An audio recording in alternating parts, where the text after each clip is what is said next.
Yes, you are now listening to the sounds of Sports Reports is Ordered.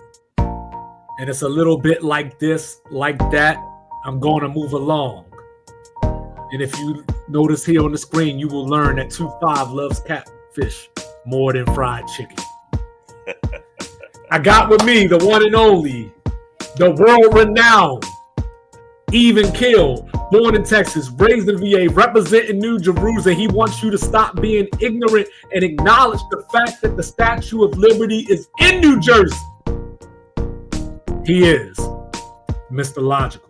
And I am your unorthodox statistician, ready to rock and roll. Going left so much you thought I was southpaw. I go by the name of 2-5, as I said earlier. We are Sports Reports is Ordered. Like, review, subscribe, share, rate, do all the free things. Do all the good things. And let's get started. So, Mr. Logical, I heard through the grapevine, you know, saying that. Hey, what up, Matt? Your favorite player. What up? Welcome. What's going on, Mr. Apostle? Way back to the dorms, Spain Dollar. Sure.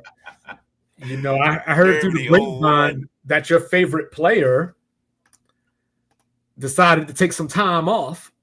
Now, before we go any further, hopefully there's nothing serious going on. Hopefully, you know, he's just an old man that needs a couple of days of rest or something along those lines. Hopefully there's nothing going on with his family or health-wise or anything like that. Now, that's out the way. I meant every single word of it, but the show must go on. So this is just an old-ass dude that need a break. And they talking about like, oh, if he wants a trade, we ain't saying that we want to trade him, but we ain't going to stop it if he comes to us. Is he having a fit? I had a conversation with my pops last night about the difference between a team having a bad year and just a flat-out dysfunctional organization. Where it was more of a reference to the NFL draft, but the Lakers fit into that dysfunctional, poorly run organization. They are a byproduct solely of location and one superstar that's kind of carried the mantle for them for 40 years, and that's Magic. Magic coming there, Larry Bird going to the blue-collar white community in Boston, the flashy 6'9" point guard from Michigan State going to LA has saved them. Jerry Buss, everyone has a show, whatever, but that saved them. That got them the flair. That got them the Showtime. They got them Tinseltown. They got them stars on the sideline, which then that wave rode out. Then they got them Kobe and Shaq. That was a wave for a while. They had Kobe all the way up until 2016. And then LeBron came after that. They can thank Magic for the success. Nothing internally from management has made sense other than hiring Phil Jackson to get you your 5 chips with Kobe. And Jeannie Buss being in Playboy. And that's the problem. It's like, so LeBron came there because of Magic, and then Magic left in the 80th game, had a little impromptu press conference in the hallway. They got the chip in 2020, and then they just been making bad move after bad move after bad move with a guy who was like, I'm locked in, I want to stay here. And they kept making bad move after bad move after bad move. And that's on them. So now you got this guy who's like, I want to play 82 games.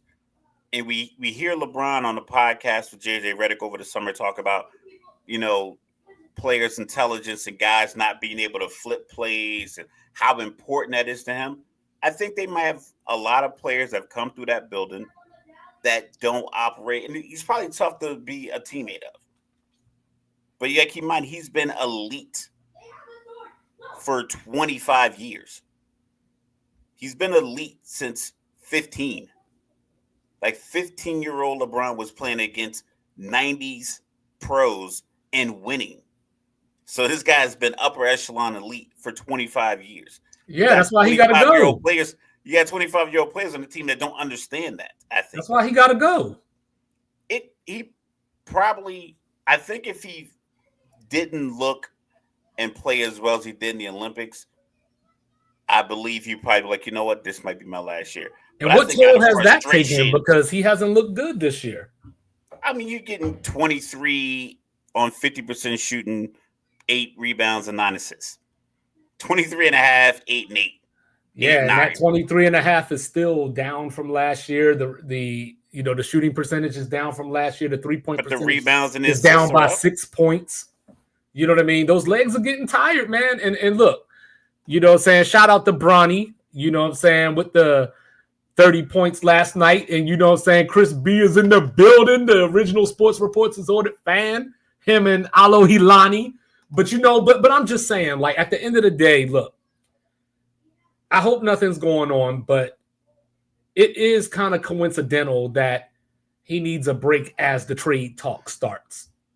You know, he needs a break when they're in the middle of going 3-7 in their last 10 games. And JJ Redick said it the best, right? He said, paraphrasing, hey, LeBron playing 82 games might not be the best thing for us. Absolutely correct. He took that 2-week break. I believe it was 2018. It was one of those years he took like a 2-week break. It might have been a championship year or one of his outs. Like, I think 2018 is probably one of his most outstanding playoff runs that I could think of. That season, then that playoff run. That might be his best one. Considering the team it does better than the championship run. So I think either the championship year or the 2018 year, he took like that 2-week break. He was wearing like the little back brace, and every time he's sitting on the bench, but then he was gone for a couple of weeks. Sometimes I think you just might need to take that time off and let people struggle, let people grind and figure it out. I saw a clip of Jaylen Brown talking about, needing the role players on the team late in the season. So certain games throughout the year, like this was a September interview, but he used a game like Detroit. He was like, a game against Detroit, for instance, we might go through Peyton that game and let him go for 30, just so we know later in the season he has the confidence to put the shots up and know that we rely on him. And then they played Detroit. He went for 27, and they went through him. But couldn't they have that confidence? Couldn't they get that confidence with LeBron on the floor? It's probably tough because it's probably a quick yank. But that's what I'm saying. Like, so like for me, this is just 2-5 speaking. If you got to be gone for me to have that moment, then what's the point? Because you're going to be here when that moment comes later. I don't have the chemistry with you look at Austin to Reeves. do that. Austin Reeves probably wouldn't get the contract he has with the Lakers with any other team. I don't think they would utilize him the way the Lakers allowed him to play. I will have you know that the Spurs offered him more than the Lakers did. Yeah, but the Spurs also don't pass the ball to a 7'5" guy on a regular basis for 2 years.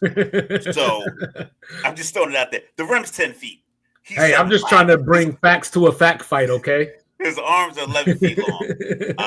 They should throw him the ball. But yeah, and when remember that time this early season when when JJ yanked D'Lo out the game and he said in the press conference, guys going back to old bad habits. Mm-hmm. The Lakers painted themselves into a corner with this team. So whatever LeBron was feeling from last year, it's what's going on now. It's like you put in a 2-week notice of the job and they come and offer you 10%, 20% more pay. And you rescind your 2-week notice and you keep the job. And then a year later, you're like, God damn, this is the same shit. It's like, that's what you're in because you kept the money. You took the money. You stayed in the place that had you unhappy before. And they didn't make any other changes other than altering your money. Well, and that's why people say that he went to LA for more than basketball reasons. So, that's kind of played out to some degree because we've seen LeBron be unhappy in the past and be vocal about it, be demonstrative about it, whereas like now he's just kind of putting up with it because of where it is. So I think he realizes that this organization is going to do shit. Kyrie. Well, that's why he should have. Kyrie was available for pennies on the dollar, and they didn't pull the trigger. And I think from that moment, he was remember, they said Brooklyn said that they weren't going to deal with the Lakers. I don't believe that to be true. Oh, I do. Because Brooklyn's made some awful moves. It's not like they made a bunch of great moves since then. No, so absolutely. But the reason they didn't have the intellectual leverage to do it. The problem was the Lakers don't have a guy like Pat Riley that can really make things happen, sit people at the table. The shrewd operator.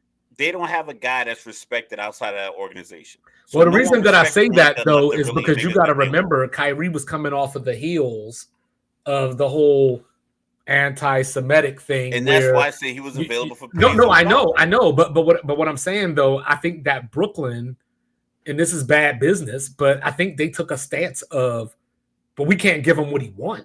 He wants to go to LA. He wants to play with LeBron. We're not dealing with him. Huh? They sent him to a more successful team. Yeah, but they didn't know Dallas was going to go to the finals. You knew Luka was more likely to carry his team further than anything that was going to come out of the Lakers. You watch the Lakers. If you're Brooklyn and you're a basketball executive at Brooklyn, you know that what team is more desperate to get this guy on my team. Fuck how I feel. Fuck my feelings. So if I put Kyrie on the Lakers with AD and Bron, they weren't going to make the finals? I don't know, but I know that I would have taken Austin Reeves. I would have taken probably D'Lo. I'd probably taken 2 first-round picks, and I would have taken cash. I ain't taking no damn D'Lo. Whatever you got it, like you can take it somewhere, but like give me Rooney. I would, yeah, that's what I'm saying. Like Brooklyn that was probably their only. Like I said, the art of good business realizes that you're not going to get everything you want. But the Lakers were somewhat desperate. I think they would have compromised. They would have been a little bit more. It would have been more 60-40 in that deal or 68-32 in that deal if Brooklyn really wanted to bend it that way. Just because the Lakers were desperate because they thinking you get Kyrie, get you to the finals. That's perfect for Brooklyn. If I'm Brooklyn, that's perfect for me from a negotiating standpoint because you believe my guy is the key piece you need. I don't think that, and I don't want him here because of all the distractions. So it's a perfect position for me. But instead, they sent him to Dallas. They had a good playoff run the year before, and then they went to the finals last year. So it wasn't like they did anything to kind of hinder Kyrie. It's like you arrogantly gave up a player and didn't get much in return, and now you're still scrambling. You're making trades with the Knicks. Like, so it was like, and I think trying to get up in these super flag sweepstakes, man. Yeah, so like with LeBron, well, I think once that didn't happen, it was like, yo, so I'm just out here just selling tickets for y'all. So I'm done because, like I said, difference between having bad years and being dysfunctional. I think they're dysfunctional. When they offered Ty Lue 3 years, $18 million, like, come on, man, right? You don't offer coach. First of all, you don't offer any coach 3 years. Every other coach, new coaches, were getting 4 or 5 year deal offers up to $30 million. Hey, Bill Belichick got 3 years. But he also going to retire in a year and a half, and his son going to take over next October. But nah, like I said though at the beginning, hopefully, there's nothing crazy going on. I know they said personal reasons.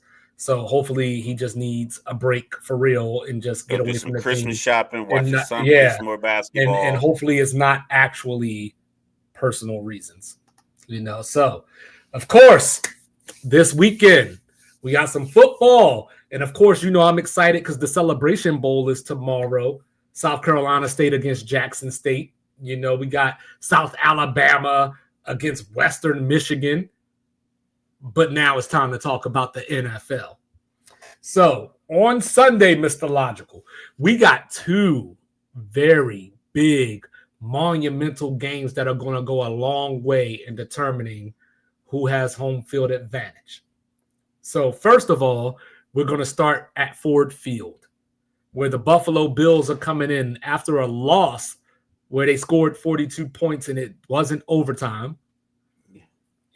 Josh Allen, 6 total touchdowns, cementing himself in the MVP race. Some people say he's the leader. Yeah, just forgot all about Saquon. Forgot all about him. You know what I'm saying? Forgot about Dre. Quarterbacks. You know what I'm saying? So, is this circle the wagon time? Are we going to see a Buffalo bounce back?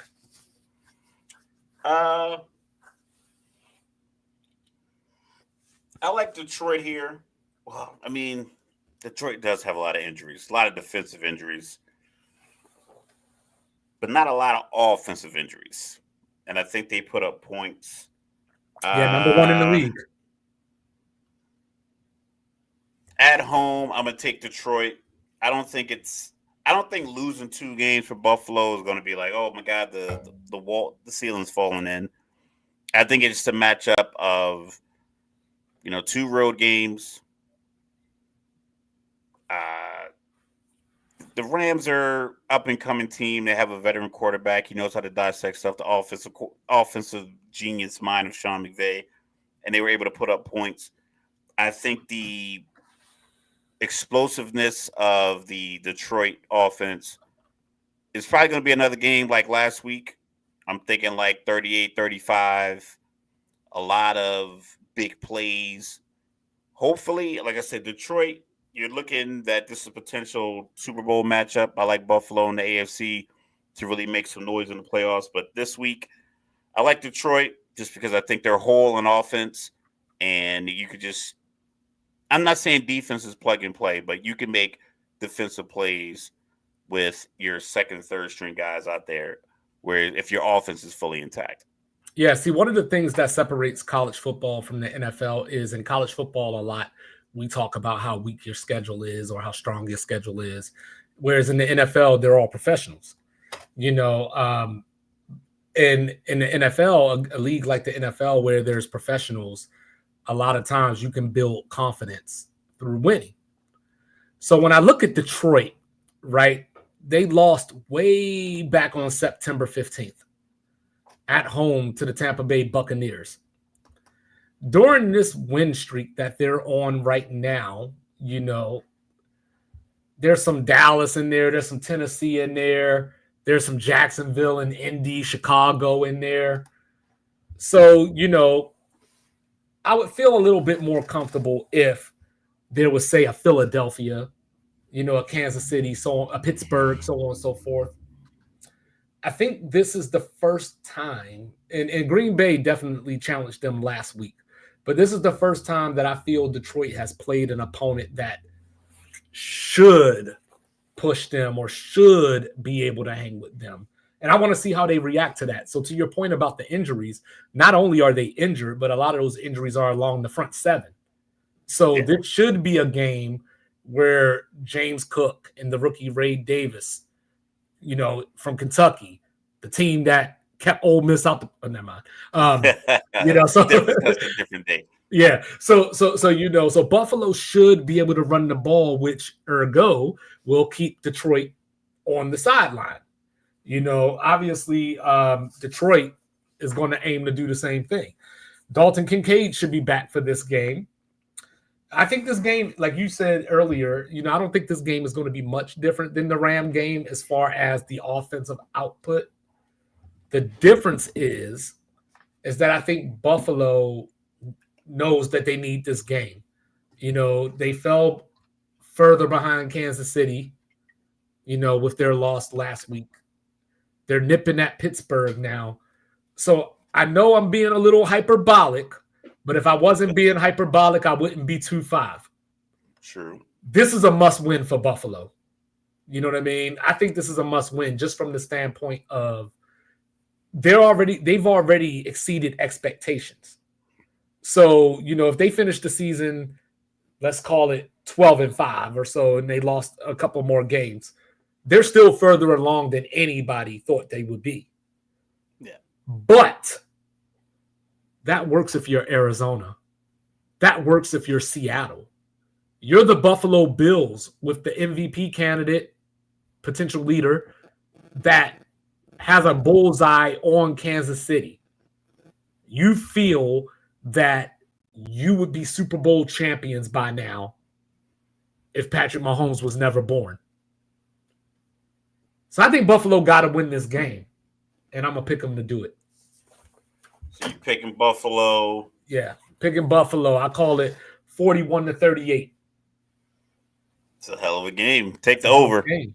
But a game that might be even better because you know me. I'm the one that likes the defensive games. 12-6, Rams 49ers right up my alley. So we got a game going on in the city of brotherly love where the gangsters from Allegheny County, led by their Air Force One wearing head coaches coming Black through. Air Force Ones. Bad news in the building. Yes, the even kill, coming through Philadelphia. This is going to be a game. This is like from a lot of different angles. You got Russell Wilson against trying to figure out Vic Fangio's defense. You got Saquon trying to get loose on one of the top defenses in the league. He's 400 and so yards away from breaking the record. He's got to get some yards here if that's on the thing. Jalen Hurts, this should be a game where he's got to take shots. Like, I feel like if they're playing offense the way that they've been playing in the passing game, as AJ Brown would call it, they can't play Pittsburgh in between the numbers. They can't play Pittsburgh sideline to sideline.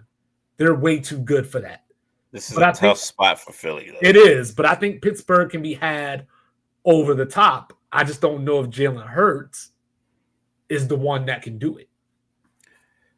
The issue that Philly's going to run into is that in-game wide receivers tend to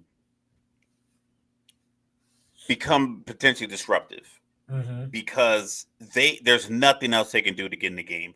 A running back is going to get a few handoffs. Even if he gets 8, he's probably going to get a check down. He'll get the pickup of blitz. So, like, Saquon can be involved in the game, getting chips, getting blocks. Like I say, he's gonna get, even if he only gets 10 carries in the first half or 10 touches, he's gonna get 10 touches. Wide receivers, unless you're running jet sweeps or some kind of handoffs, you got to get them the ball in their routes. And Pittsburgh, being the defensive team that they are, and Philly having that funk that they went through last year, and it seems to be kind of brewing up, even though it's only one game. Snowball starts small. Right. And I think this is the kind of game where Tomlin, like a tactician, the way Belichick was, is like, okay, cool. I know how to deal with a diva wide receiver. I know what bothers him. I got one on my team. I've had one on my team since I coached here. Yeah, I was going to ask you that. Do you think that Jalen or the coaches try to force feed AJ Brown? I think that they're going to have to force it through 6 hands. I think there's going to be a lot of hands in the AJ Brown pass window. I think there's going to be a lot of guys that just kind of slide his direction no matter where he is on the field to frustrate him, because we talked about it with I told you so before with Kobe. They would double the guy that was looking to get a contract and let the guy who just signed his contract shoot all the shots and then watch them implode on the bench. I'm going to double AJ Brown, not only because he's a talent. I'm going to double him, then I'm going to throw a guy underneath. Frustrate him. So I'm going to get him on Jalen. Right. I don't know if y'all going to fall apart again, but I'm going to try to find out if I'm going to try to help out, because it's all good. Like, when you're winning all these games, Sirianni's bad moves, we don't talk about. But the one thing that I don't like, no George Pickens again.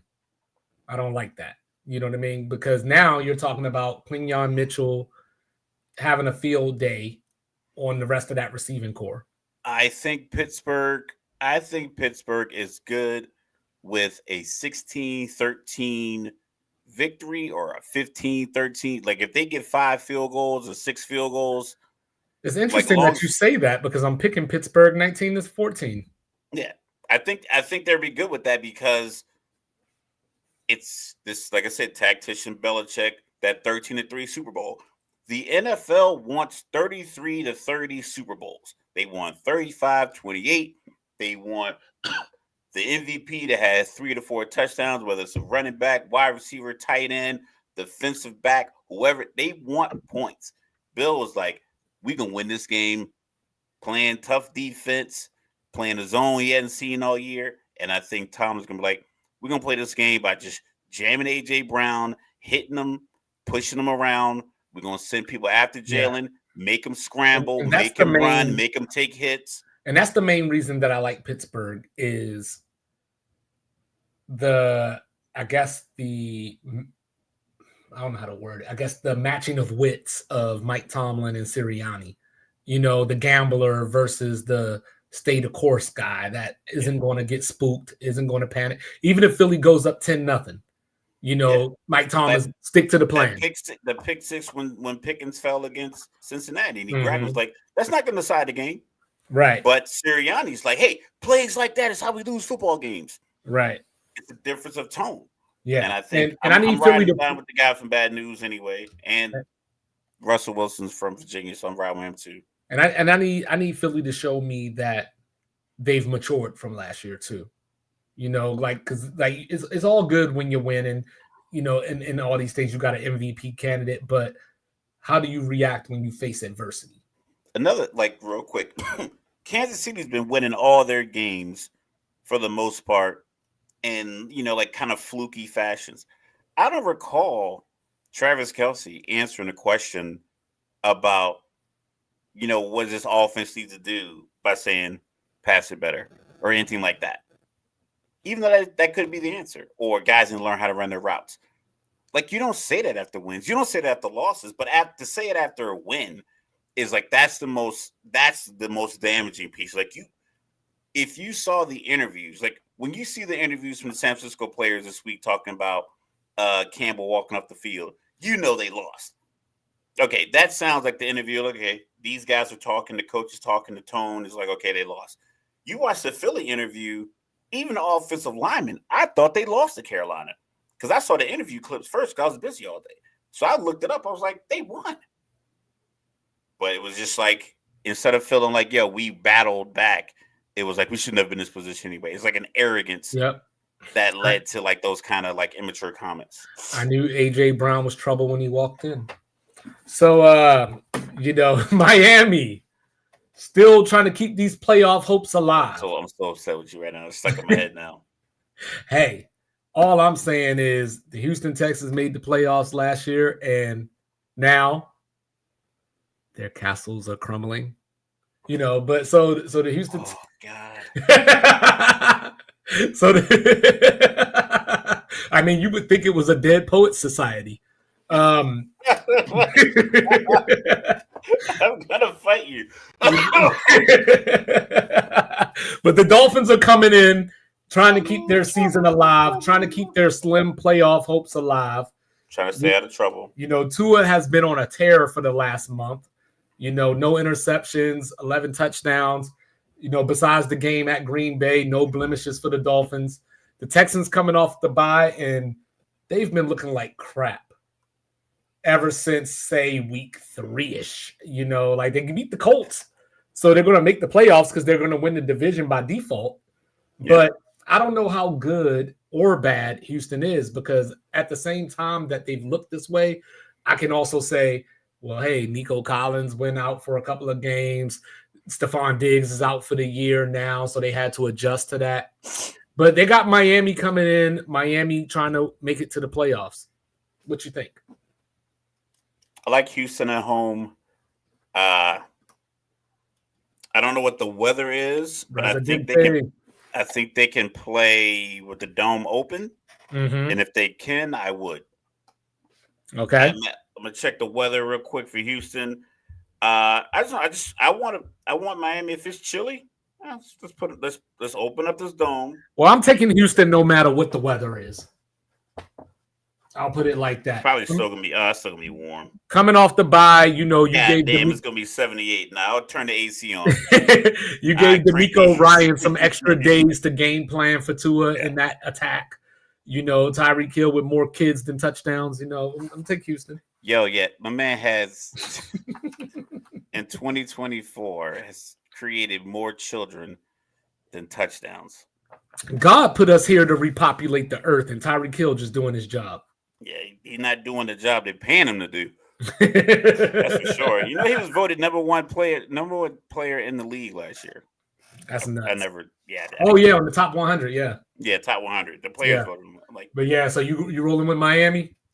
Not rolling with Houston. All right. I got Houston as well. I got Houston. So let's go out to Mile High Stadium where, we were talking about how the Dolphins are trying to keep their playoff hopes alive. Well, there's a team in front of them.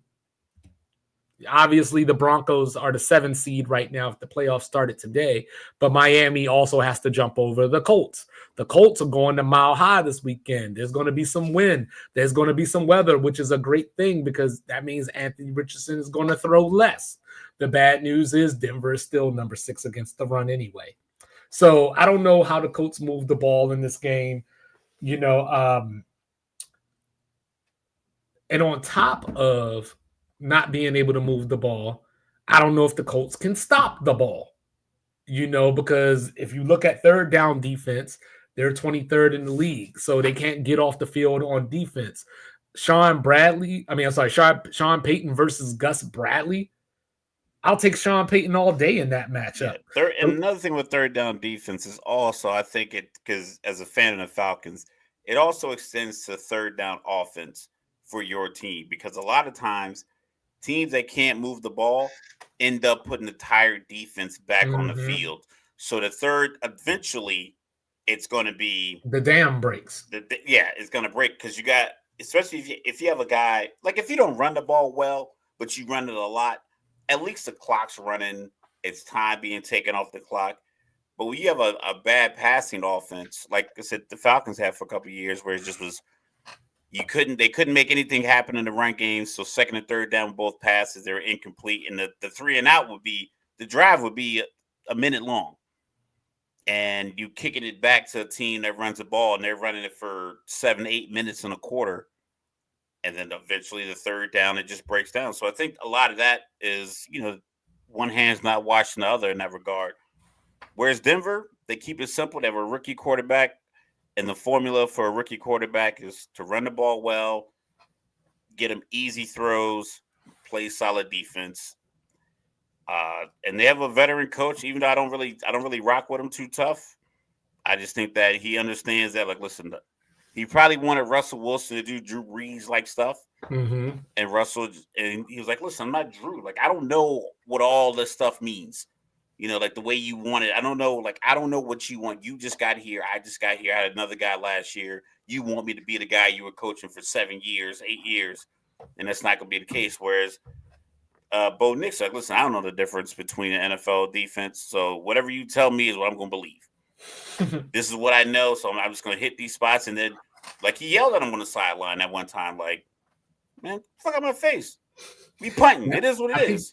I think we're going to see the Denver defense stand up because the last time we saw them, Jameis was ripping them a new asshole, and then coming off the bye as well, Sean Payton, and then Denver hasn't lost to a team under 500 this year. And I don't think the Colts are going to be the team to do it.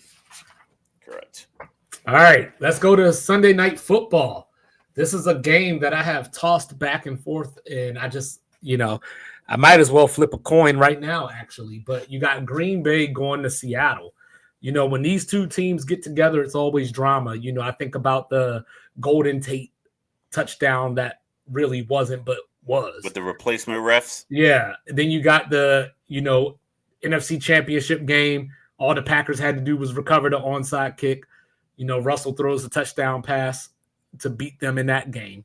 Micah Hyde returns that interception for a touchdown. Aaron Rodgers goes to the Super Bowl, but for some reason he slid.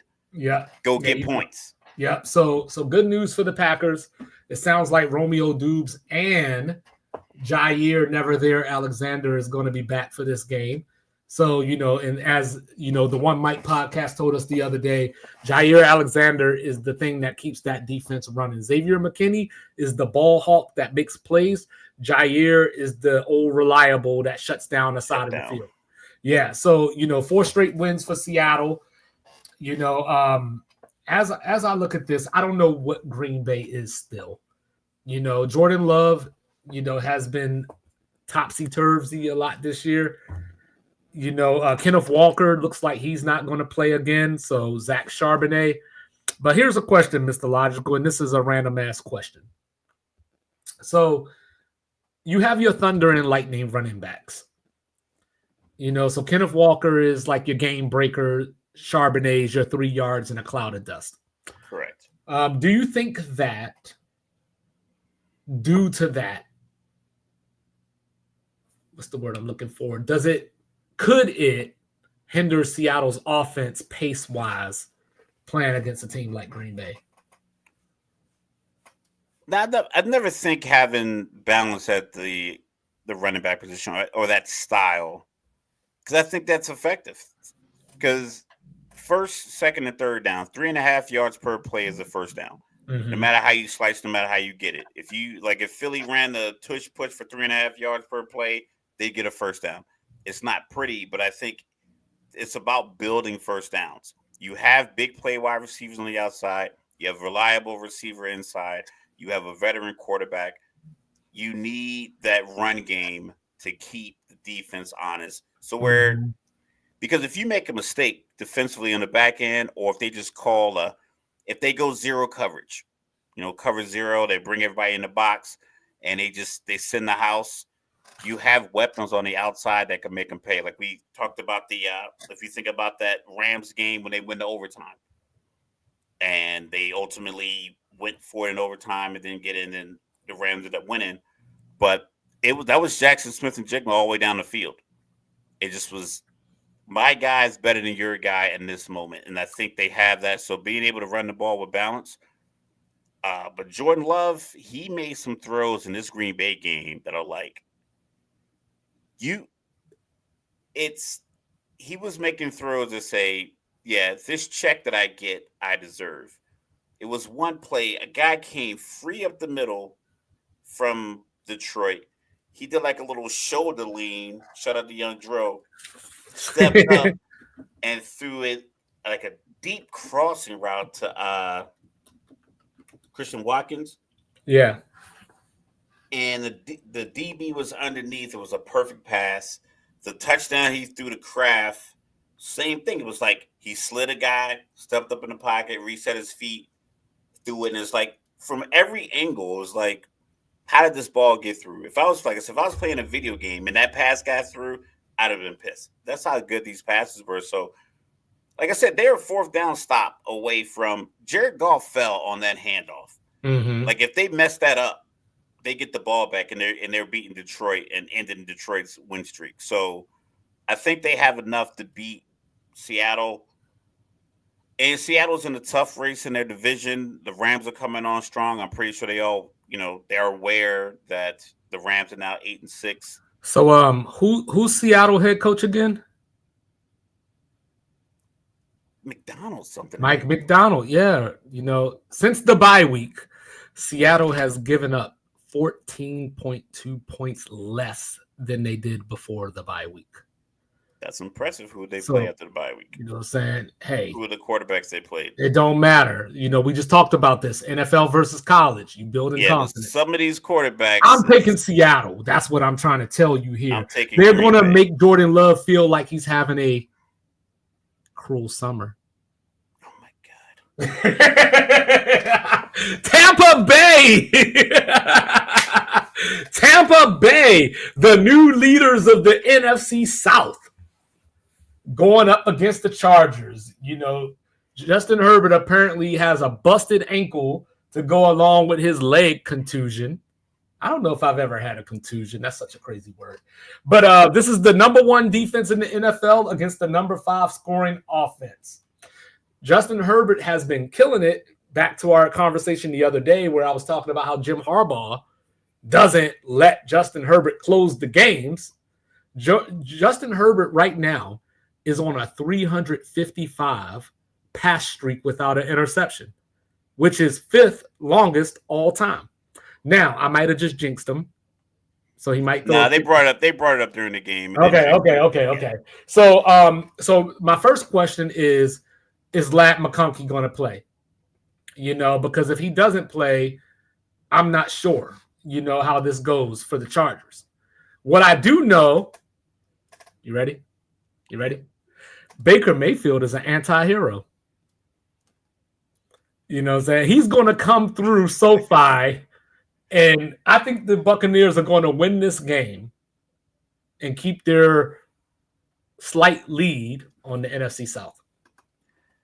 I think they got the NFC South wrapped up anyway, so I think they know they're playing with house money. So I think they're playing with a higher level of confidence. And the last thing you want to do is give Baker Mayfield more confidence, big play Bake. So I'm still going to pick them. I'm going to pick Tampa Bay against the Chargers. Something about the way the Chargers play, they, like I said, it's beginning of the game, X's and O's, end of the game, Jimmy's and Joe's. I think Jim Harbaugh goes too much X and O at the end of the game, and I think it costs. It's has shown like kind of cost them and put them in position where they could have lost. Like the game against Atlanta, they probably should have lost, but Kirk Cousins couldn't hit the ocean from the beach. Because with the caliber quarterback you have, his temperament, his size, his arm strength, you should be putting up more points, and it should be deliberate. It should be like actionable. Like, hey, we're trying to put up points. But what it feels is like we're trying to win game. And winning games, you can win a game 3-0.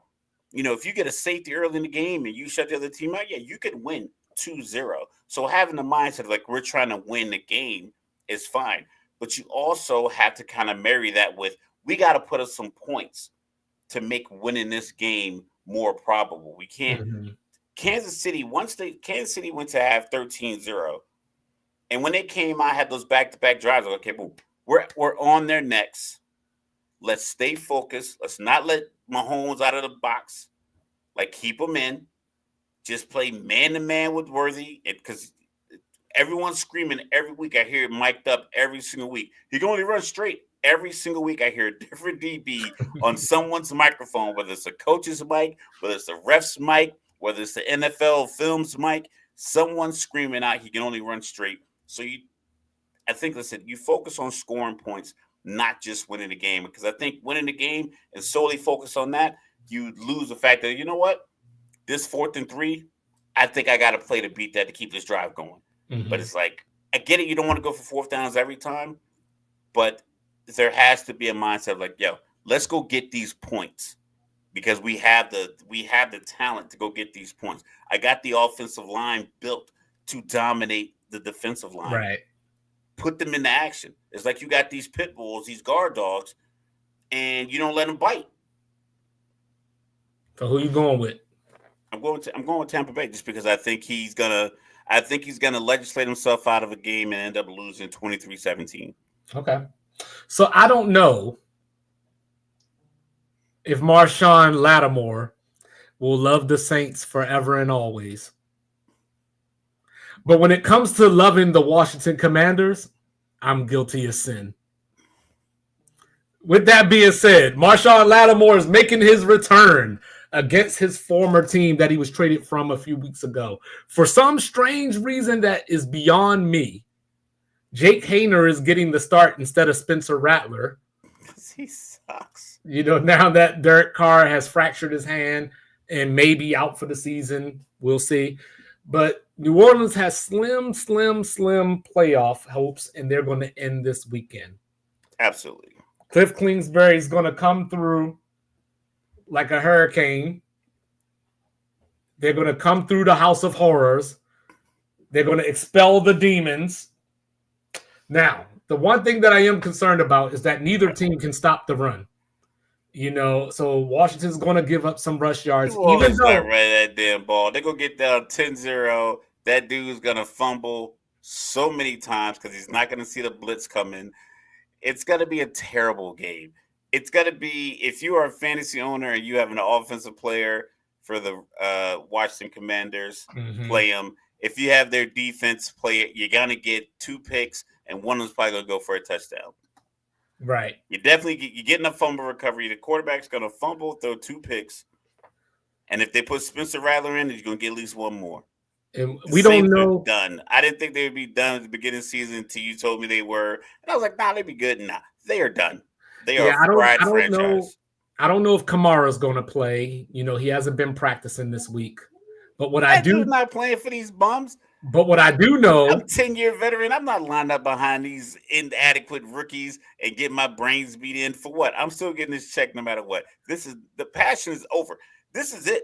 All you teams that are vying for top 10 positions, if you got a fantasy player on any of these teams that's supposed to be good at hamstrings, it's going to be so many tight hamstrings and ankles for the next 5 weeks. These dudes are done. They're planning their vacations. All these teams that are starting these bum quarterbacks, they're going to third and fourth street quarterbacks, they are jockeying for draft positions so they can get Cam, Shador, Travis. All of them. All of them. Like it's probably teams trying to stack up guys to try to move contracts now to try to get themselves into the top 10 the way Chicago had last year and try to get a duo that's going to change their season the same way Houston did 2 years ago. So these guys are done. So I don't know if Kamara is going to play. But what I do know is that all the Saints are going to see is maroon. All right. Bengals and Titans. You know, Brian Callahan going against his former team. You know, he was the offensive coordinator for the Bengals. You know, he's going, you know, they're at home. Bengals are coming through. Joe Burrow should be in the MVP conversation if Cincinnati had a defense. But as is, he's going to have to settle for paper rings. God. So, with that being said, give me the Burrow Bengals. Is your offensive player of the year then. Give me the Bengals. Between him and Jamar Chase. Yeah, I'm taking the Bengals. Jamar Chase, his stats, it's ridiculous what he's done. Like, he did something that no wide receiver ever done in the history, and then he's done it 3 times total this season. Right. So, yeah, that combination. Joe Burrow has 700 more passing yards and 2 more touchdowns than Josh Allen. Josh Allen's your leading MVP candidate potentially. Nuts. Yeah, So, you know, the Cowboys are suffering from a lack of the alchemy. They are going to Carolina and Mr. Logical. Did you know this is the first game that Carolina has been favored in since December of 2022? Was Cam starting that week? I don't think Cam was there at the time. I think he might have been. I think that might have been. That might have been that last year. The I'm back year, right? I don't know, but I guess to the Panthers, it could be because to the Panthers, Cam Newton is timeless. You know, but do you write all these down? No. So this is not on my notes. So the Panthers, you know, are coming in on a 3-game losing streak. In these 3 games, they battled Kansas City down to the wire, just like everybody else does. They went to overtime with Tampa. And they had the 6-point loss last week at Philly, where Xavier Leggett, the rookie, dropped a potential game-winning touchdown catch. Hell, that coon grease in my hand, man. You know my cousin that cut the. He got that coon grease in my hand, man. You know what I'm saying?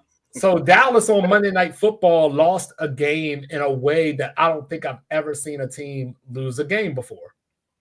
You could say that Cincinnati had a white horse come through. I've seen a team lose a game like that before. What's up, one Mike? You know what I'm saying? In the building, you know what I'm saying? Mondays and Thursdays, get them gems in that black on black news. You know, hey, look, the Panthers believe, and I believe.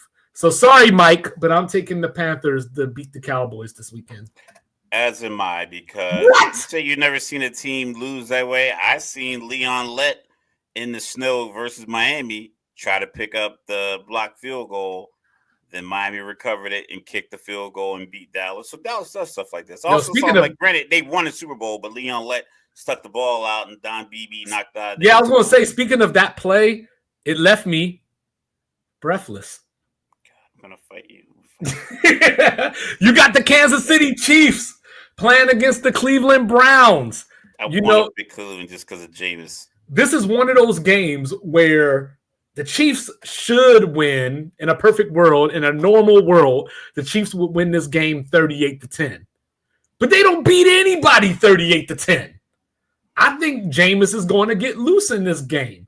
He's going to throw 2 picks, but he might throw 4 touchdowns. You know, Jerry Jeudy's been coming on late. He's been trying to show Stephen Smith Sr. that he is more than just a guy. To the point where when Stephen A, these are Taylor Swift songs, Residente. So, so when Stephen Smith Sr. sees Jerry Jeudy now, he sees beautiful ghost. Oh my God. So, so give me the Chiefs, even though they are beginning. They're not the only team, but they're beginning their 3-game and 10-day stretch. Yeah.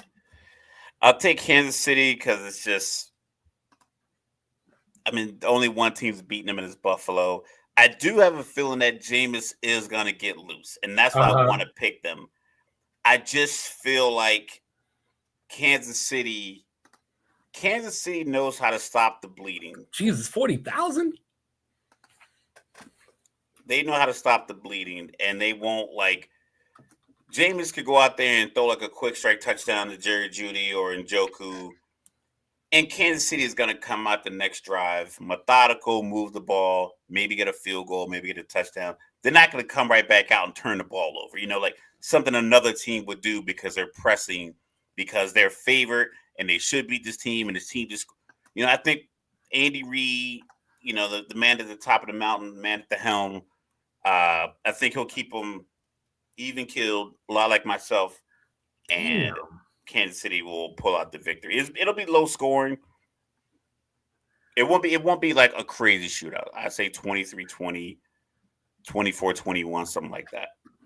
Yeah, so apparently, you know, One Mic Podcast dropping those gems, you know, that he was trying to get that suite for this Panthers-Cowboy game, 40,000. You know what I'm saying? What Teffer doing? Ain't nobody paying that. But Mr. Logical, the Jets are playing the Jaguars. The Jets and Aaron Rodgers are in a bad place where, first of all, they need closure because the Jets probably feel, hold on, Mr. Logical, the Jets probably feel that they're dancing with their hands tied.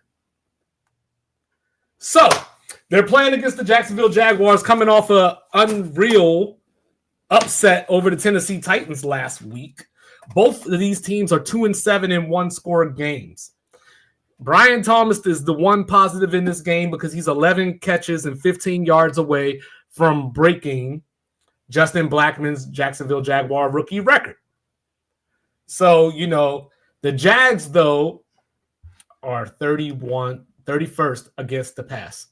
So basically their pass defense, Mr. Logical, is as cold as you. So give me the Jets. This has no business being as fun as it is. It's honestly it's pretty hilarious. I'm looking at the 2025 projected draft order. 1 through 10. Right now, Jets sit with the 7th overall pick. Jacksonville's at 5. Using this metric, I'm going to assume that Jacksonville wants to be 4, 3, 2, or 1. So I'm gonna go ahead and get a Jets' victory. Okay. I believe McCorkle's starting anyway. He is. Trevor is out for the season. He doesn't seem to have that je ne sais quoi that, you know, like I talked about the Jordan Love move. I don't see Mac Jones making that kind of a swivel, stepping up, making a throw. And that's the difference between some of these quarterbacks. Mac Jones doesn't know what swivel means. These upper echelon guys, with the Alabama these guys who just happen to play quarterback. Mm-hmm. I think that's why a lot of like backup quarterbacks make really, really good coaches because they have all the knowledge. Just like they don't have, like Doug Peterson didn't have Brett Favre's arm.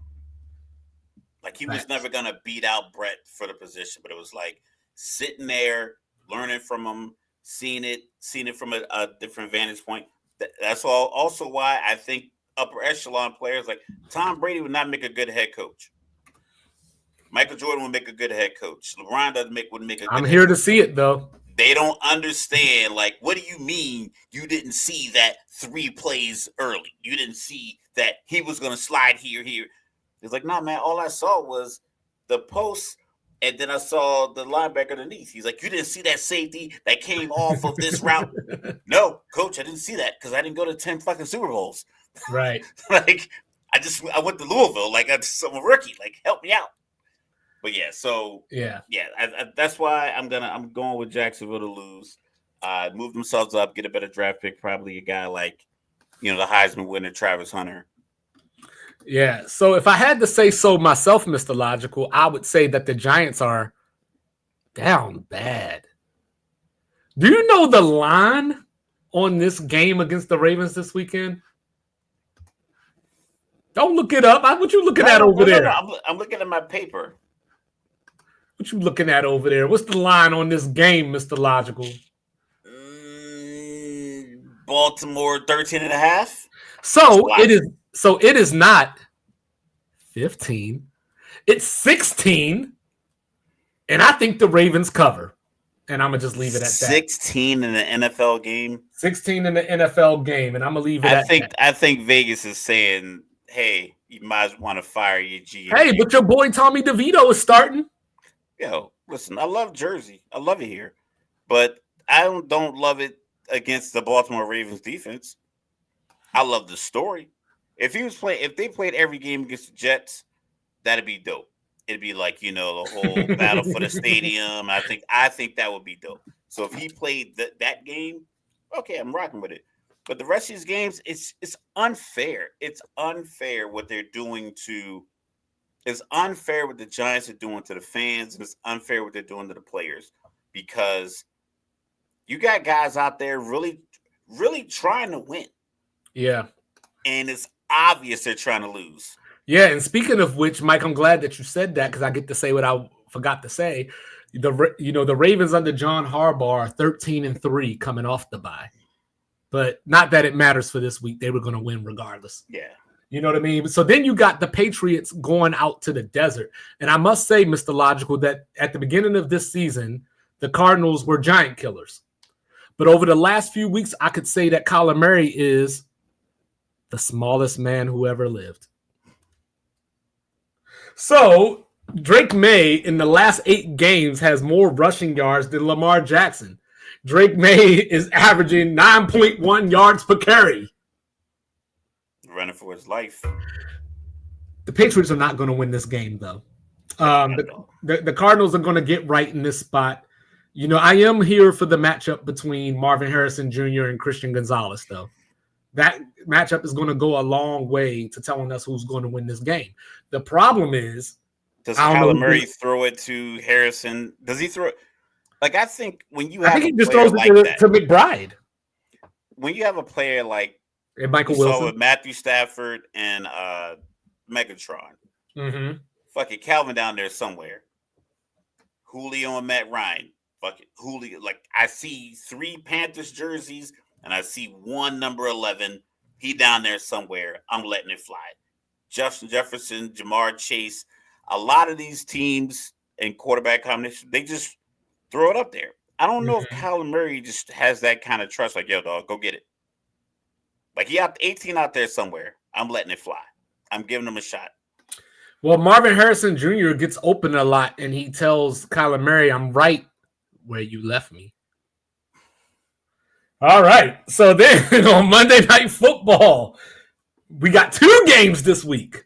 Yeah. To include those dirty birds.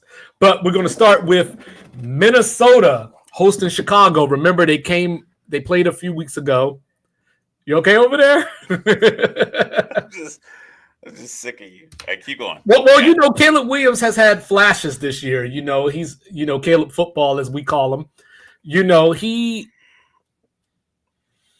There's been ups and downs. He's shown flashes to look like a really good quarterback, not necessarily the number 1 pick. And he's had moments where it was just, what the hell are you doing? So I guess you could say it's sad, beautiful, tragic. So as they enter this game, Monday Night Football, I think the staff just has too much commotion going on. We talked about Thomas Brown, right? He was the passing game coordinator. Then he became the offensive coordinator. 2 weeks after that, he's the head coach. It's just, I don't know, man. Like, give me the Vikings big. Yeah. I'm taking the Vikings. I don't see a path for Chicago to be successful for the rest of the season. I think they're probably packing it in because right now they're ninth. If we look at guys if we look at teams 8 through 1 in the draft order, Cincinnati at 10. I think Cincinnati is going to win more games. Dallas at 12 is going to win game. I think New Orleans is going to lose games.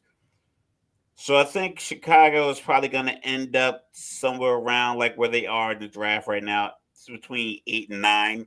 Mm-hmm. And they're going to try to get another top pick and rebuild. Hopefully they do. I really was hoping this would be the year that Chicago had that 4,000-yard passer and the quarterback that threw for 30 touchdowns. But after I watched the first couple of games, and I know people like the guy came in the comments in our comments saying that give him a chance. He's only a rookie, but it just his throws didn't look like. I understand what's going on. The throw was just off. A lot of his throws look like I don't know what's going on, but I think he's open. Let me get it over here, and I felt like that week after week after week. He's great about the same amount of games as Anthony Richardson, ain't he? Yeah, I mean, like I said, they've gotten their fair share, but it's like if you can't do it, you can't do it. There's nothing wrong with that. Of course, the other Monday night game, the Falcons against the Las Vegas Raiders. Kirk Cousins hasn't thrown a touchdown since week 9. He leads the league in interceptions, but he wants everybody to know, nobody, no crime. Listen, me and the Falcons now got bad blood. So the Raiders, the good news for Kirk Cousins is that the Raiders have only forced 8 turnovers this year. So if he can keep a clean game, the Falcons should get out of here with an easy win and keep the pressure on Tampa Bay to win the division. I'm a roll with the Birds against my better judgment. I just hope that Brock Bowers has a great game for the sake of my fantasy football team. But this is a game where the Falcons' lack of a pass rush isn't going to affect anything. I would hope not. But what if they start Desmond Ridder and this is a revenge game? Because they really got bad blood with him. If Desmond Ridder were to beat the Falcons, it would be better than revenge. You set me up for that one. Yeah. You set me up for that one. I'm picking Atlanta just because the Raiders are 2-11. Mm-hmm. But I could see a scenario where Kurt throws them 2, and they take it to the house. I'm at a complete loss. As with anybody watching the Falcons, they're all probably thinking the same thing. It's like, how do you have these weapons that you have on offense? And it feels as if you run routes to where they're not engaged. It's like, listen, we're not fooling anybody. So let's get the ball to them quick. And it's like, nah, we're going to run Kyle Pitts on the sideline, man to man with a number 2 corner. I'm like, okay, cool. That works. Right. Yeah. So, yeah, I don't know. If the Raiders win, it wouldn't surprise me. Okay. All right. Well, those are our picks for the week. So moving on, we're going to get to Travis Hunter here in a little bit. But for the time being, we're going to talk about this here college football playoff. And I have to admit, Mr. Logical, when I heard that Alabama wasn't going to get into the playoff, it was sweeter than fiction. So Mr. Logical and I had a conversation. We decided to attack this a different way. Tuesday, we're going to make our college football playoff picks because the first game, Friday, Indiana at Notre Dame, and then the rest of the games on Saturday. But for the time being, we wanted to discuss which teams would we like to see win the title. So, we ranked them, in the order of how we wanted this to play out. So you want me to go first or you want to go first? You go first. All right. So starting at number 12, you know what I'm saying? Like, this is one that was hard because my 12 and 11 were very hard, and I'm going to try to get through this. So I'm letting you know now that this is me trying. So number 12. So this is the last team that I want to win the national title. The Penn State Nittany Lions.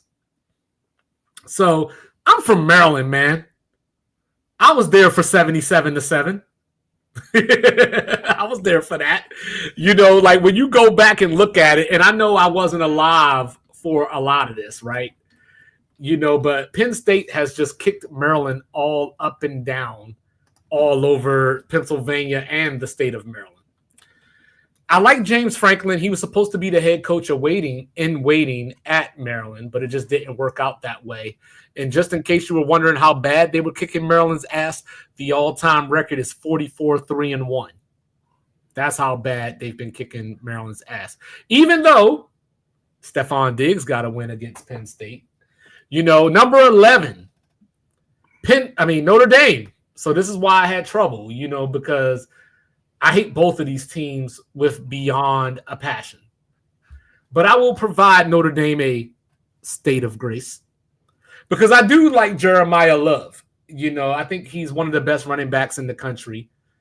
Indiana's going to be in for a long day next week, which brings me to number 10, Ohio State.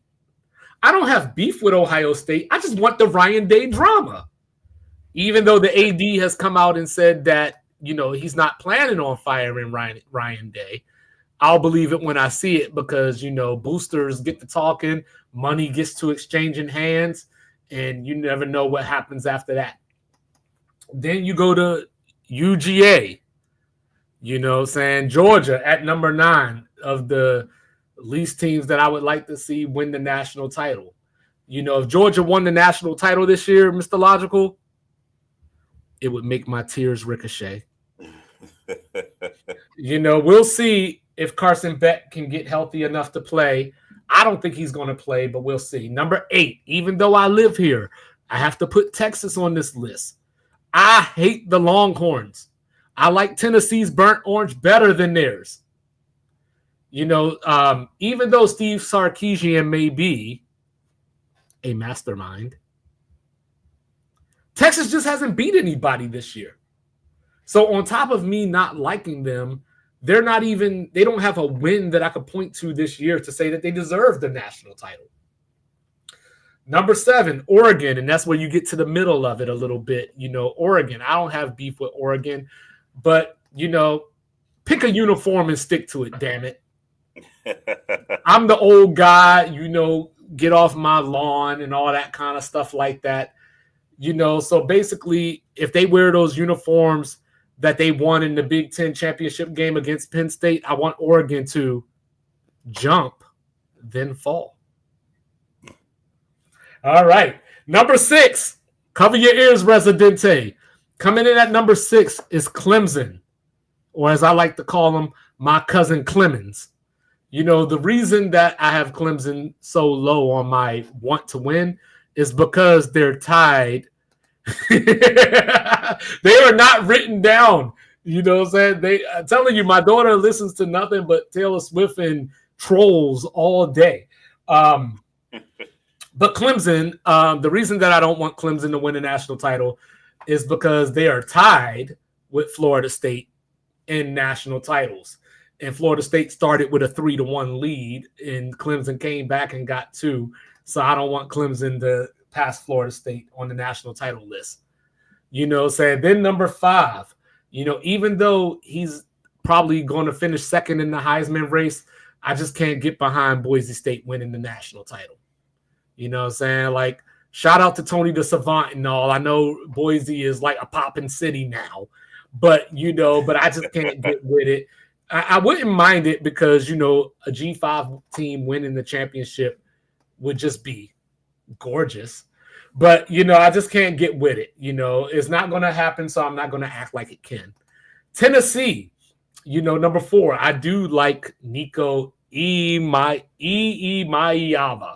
I believe that's how you say it. Tennessee had me scared this year because they went to overtime with Florida.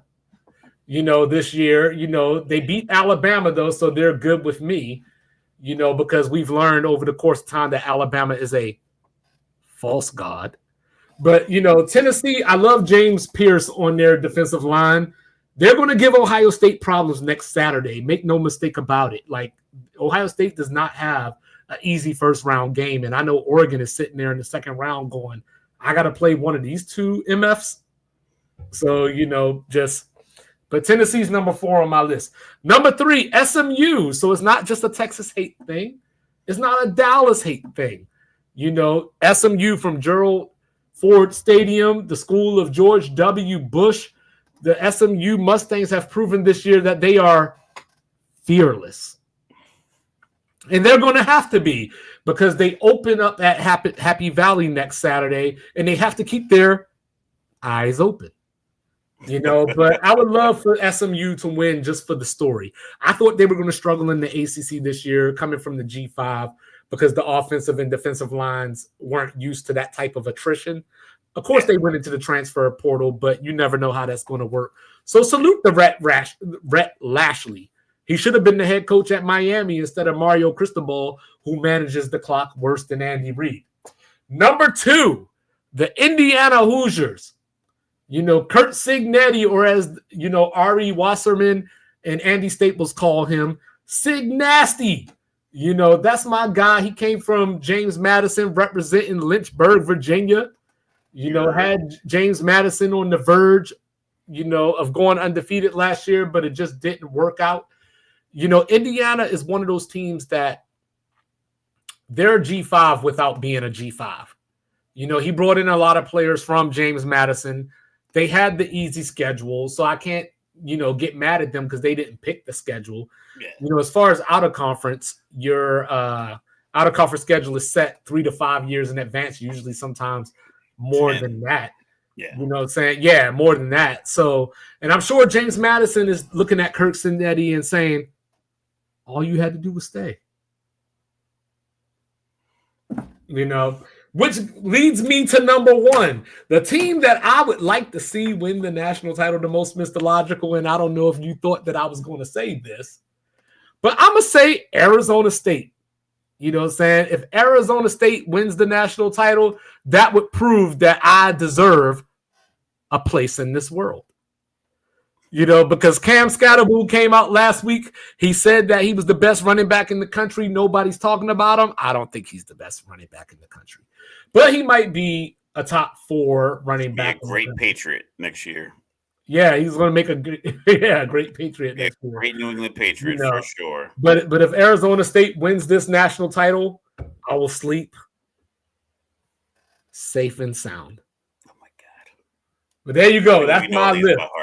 But that's my list of Taylor Swift. But in order, the teams that I listen to Taylor Swift and don't know this many songs on the side of my head.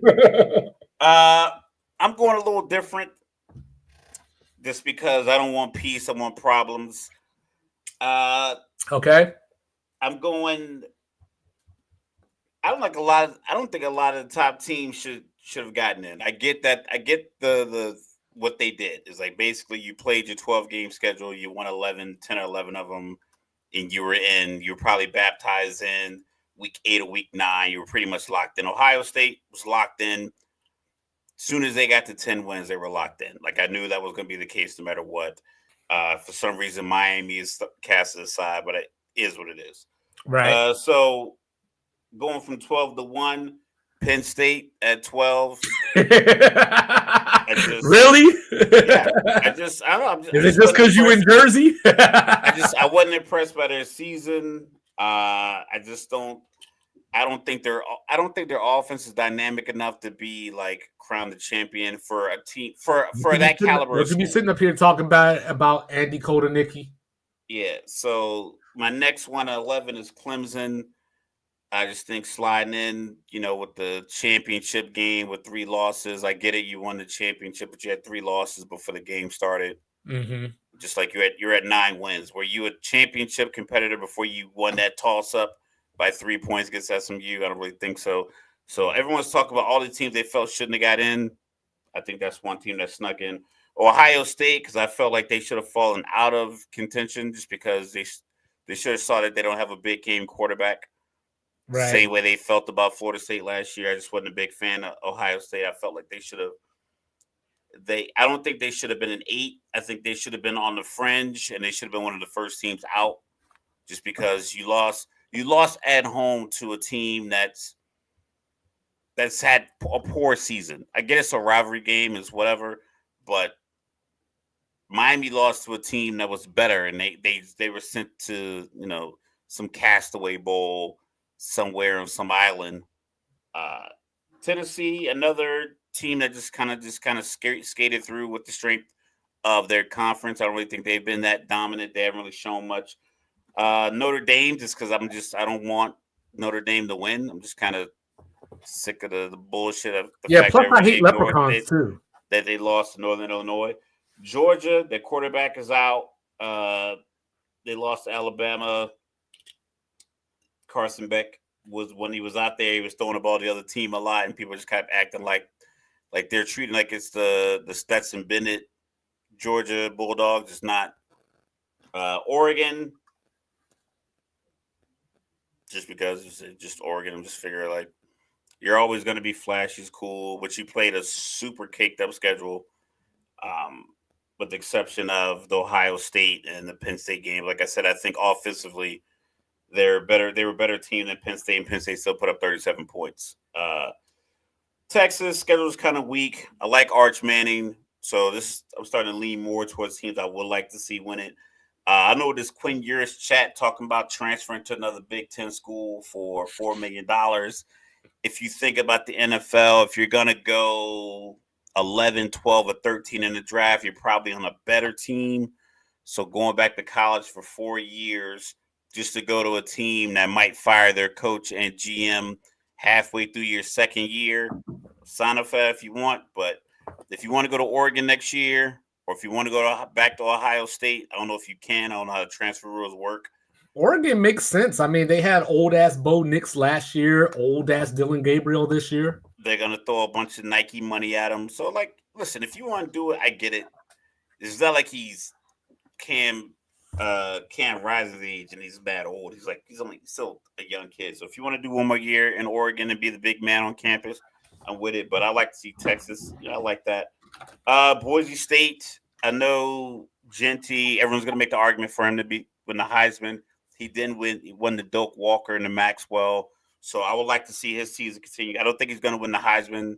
I think Travis Hunter kind of has that locked up because Travis was dynamic on both sides of the ball. I think if he was an average wide receiver, 500 yards, 4 or 5 touchdowns, I think Genty's season would have gotten a little bit more shine. But because if you look at it mathematically, Travis Hunter was, top 5, top 6, both sides of the ball, playing a lot of snaps. Hey, we'll get to it. Yeah, we'll get to that. That conversation occurs. But I would like to see the season continue. I like Scatterboo in Arizona State. I like the moxie. I like when he said, when I get drafted, that team's going to get a dog. I like that kind of energy. And I like the fact that it's like your standard, do I really want to see Oregon versus Georgia in the national championship game? We're going to get a lot of good matchups. So people making it seem as if you're not going to get quality football because you don't get a Georgia-Oregon final. It's just you're not watching the games to watch the game. This Ohio State-Tennessee matchup is going to be a dope game. Texas-Clemson is going to be a good game. I think SMU-Penn State is going to be a good game. Notre Dame and Indiana, I think, is going to be a good game as well. So SMU 2, I think that would be dope. Moving from a smaller conference to... Hold on, Mike. We'll get there. We'll get there. You know what I'm saying? But I think what you just said is a glitch. So SMU, and I like Indiana. I think that'd be dope if they made the run all the way through. I know they don't like the Cinderellas in football. They like them in basketball. They don't like them in football. I think a guy coming from a smaller conference, JMU, smaller school, bringing those players to a bigger school, and then essentially running the table in the prime level, upper echelon de facto tournament that they want to have, because they really want SEC, Big Ten, and one Big 12 school in these 12. Like that's what the whole country. That's all we wanted for this impromptu survey that was going around. Yeah, I'm sure. I would like the fact that him to come through, making it all the way through the end. I think that'd be wonderful. Yeah, I'm sure SMU is tough, but they kind of feel like, who's afraid of little old me? But like I said, I want it to be flipped upside down just because it won't affect Georgia, Clemson, Texas, all these other teams next year if the G5 schools or if uh, the smaller Big Ten school like Indiana, like the smaller program, if they make it far. If Indiana, SMU, and Boise State all get blown out, next year it's gonna be 9-3 Ole Miss, 9-3 Bama, 9-3 Missouri. It's gonna be all these other teams then because last year we put these other teams in and they just couldn't compete. And I don't want that to happen because that's like we're kind of living in the post because it was Hawaii. Remember Hawaii got blown out, I believe, by Georgia. Yeah. Mm-hmm. So when they got blown even though out, we had all the other teams, other upsets before that, we had the Boise State beat Oklahoma, TCU over Wisconsin. Yeah, TCU, we had. Granted, it was middle 2000s. Utah over Pittsburgh, so we had Utah over Bama. Utah over Bama. So we had these games, but as soon as they had a couple of games where it was like, oh, they didn't belong. And then you have Michigan State when they got beat by Alabama, when they were in that 14, it's like, see, they shouldn't even been in it. And it started to shape this whole thing where it's like, you're only getting 2 conferences, maybe 3, but you're getting 2 teams from the same conference in. I want to see these other teams from former Pac-12 and former AAC Conference USA teams, former FCS coaches moving up and getting to the semifinals and championship rounds. I think it's better for college football. I believe all the movement with transfer portals and everything else. I think it serves to benefit the product if you allow it to benefit the product. Instead of bitching about it, go out there and go get Quinn Ewers. Oregon is reloading. Oregon had Bo Nix last year, Dylan Gabriel this year. If they're really putting out a bid to get Quinn Ewers, then Texas is fine because last year they brought in Arch Manning. If Oregon gets Quinn Ewers, I'm just going to say that they're in Wonderland. So that's my order: Penn State, Clemson, Ohio State, Tennessee, Notre Dame, Georgia, Oregon, Texas, Boise State, and top 3: Arizona State, SMU, Indiana. Okay. There you go. That's our list. And then, like I said, Tuesday, we will be making actual picks on these first round playoff games. And we might even walk through our bracket and pick a national champion and all that. So, but for the time being, I keep hearing the name Travis Hunter so much that I just feel haunted. And even though I feel he deserved the Biletnikoff, I feel like he probably deserved to at least be in the Thorpe conversation. He won the Bednarik, and I said that is a hoax. So Travis Hunter has been elite on both sides of the football. I know Mike just said he thinks that Travis Hunter is an average corner, but I will push back with this. If Travis Hunter was an average corner, more quarterbacks would throw at him. So it is odd that he won the best defensive player in college football award without being nominated for the award of best at his position. Now, I don't believe that he was the best defensive player in college football. I think that was just one of those things where he played both sides of the ball. And in the society that we live in, we have to exaggerate a little bit. Like, he couldn't just win the Heisman. He couldn't just win the Biletnikoff. You had to give him the best defensive player in the country, even though I feel that award is more apropos for someone like Abdul Carter at Penn State, somebody like Caleb Downs at Ohio State, somebody like Higgins out of Iowa, somebody like Jahadi Brown, Barron, I believe that's how you say it, from Texas. So even though, I'm not trying to say that he's not an impactful defensive player, I just don't think he's the best defensive player. Will Johnson is better, Mike, but the problem is Will Johnson missed the last 5 games of the season? So, from that standpoint, and I brought up Jair the other day, who might end up being better than Will Johnson, even though obviously that doesn't apply for this year. So I'm sure if it was up to Colorado fans, they would tell Travis Hunter, stay, stay, stay. Okay, so there is a couple of things. The Bronco Nagurski Trophy, it's another Best Defensive Player award. I'm trying to break down the difference. So the Bronco Nagurski Award is the Best Defensive Player in college football, presented by the Charlotte Touchdown and Football Writers of Association of America. Ooh, This year was Kyle Kennard from South Carolina. that ain't very. So, can you read that? I can read, the 2024 game logs for that's Travis, right? Yeah, this is Travis Hunter that I pulled up for the Biletnikoff. Yeah. So that's one thing. So the Bronco Nagurski went to Kyle Kennard from South Carolina. The thing Deserved. He deserved that. And the thing with Travis. Oh, there we go. Here we go. Okay. He was targeted as a wide receiver like 119 times. Right. As a corner, they only threw at him 39 times. So he has 4 interceptions, forced fumble. He only got targeted 39 times. And then he came out and he was in top 5 of the wide receiver categories for every major wide receiver category. So if you're looking at the Heisman, so he ended up 5th in receptions, 6th in yards, 2nd in touchdowns, and 6th in yards per game.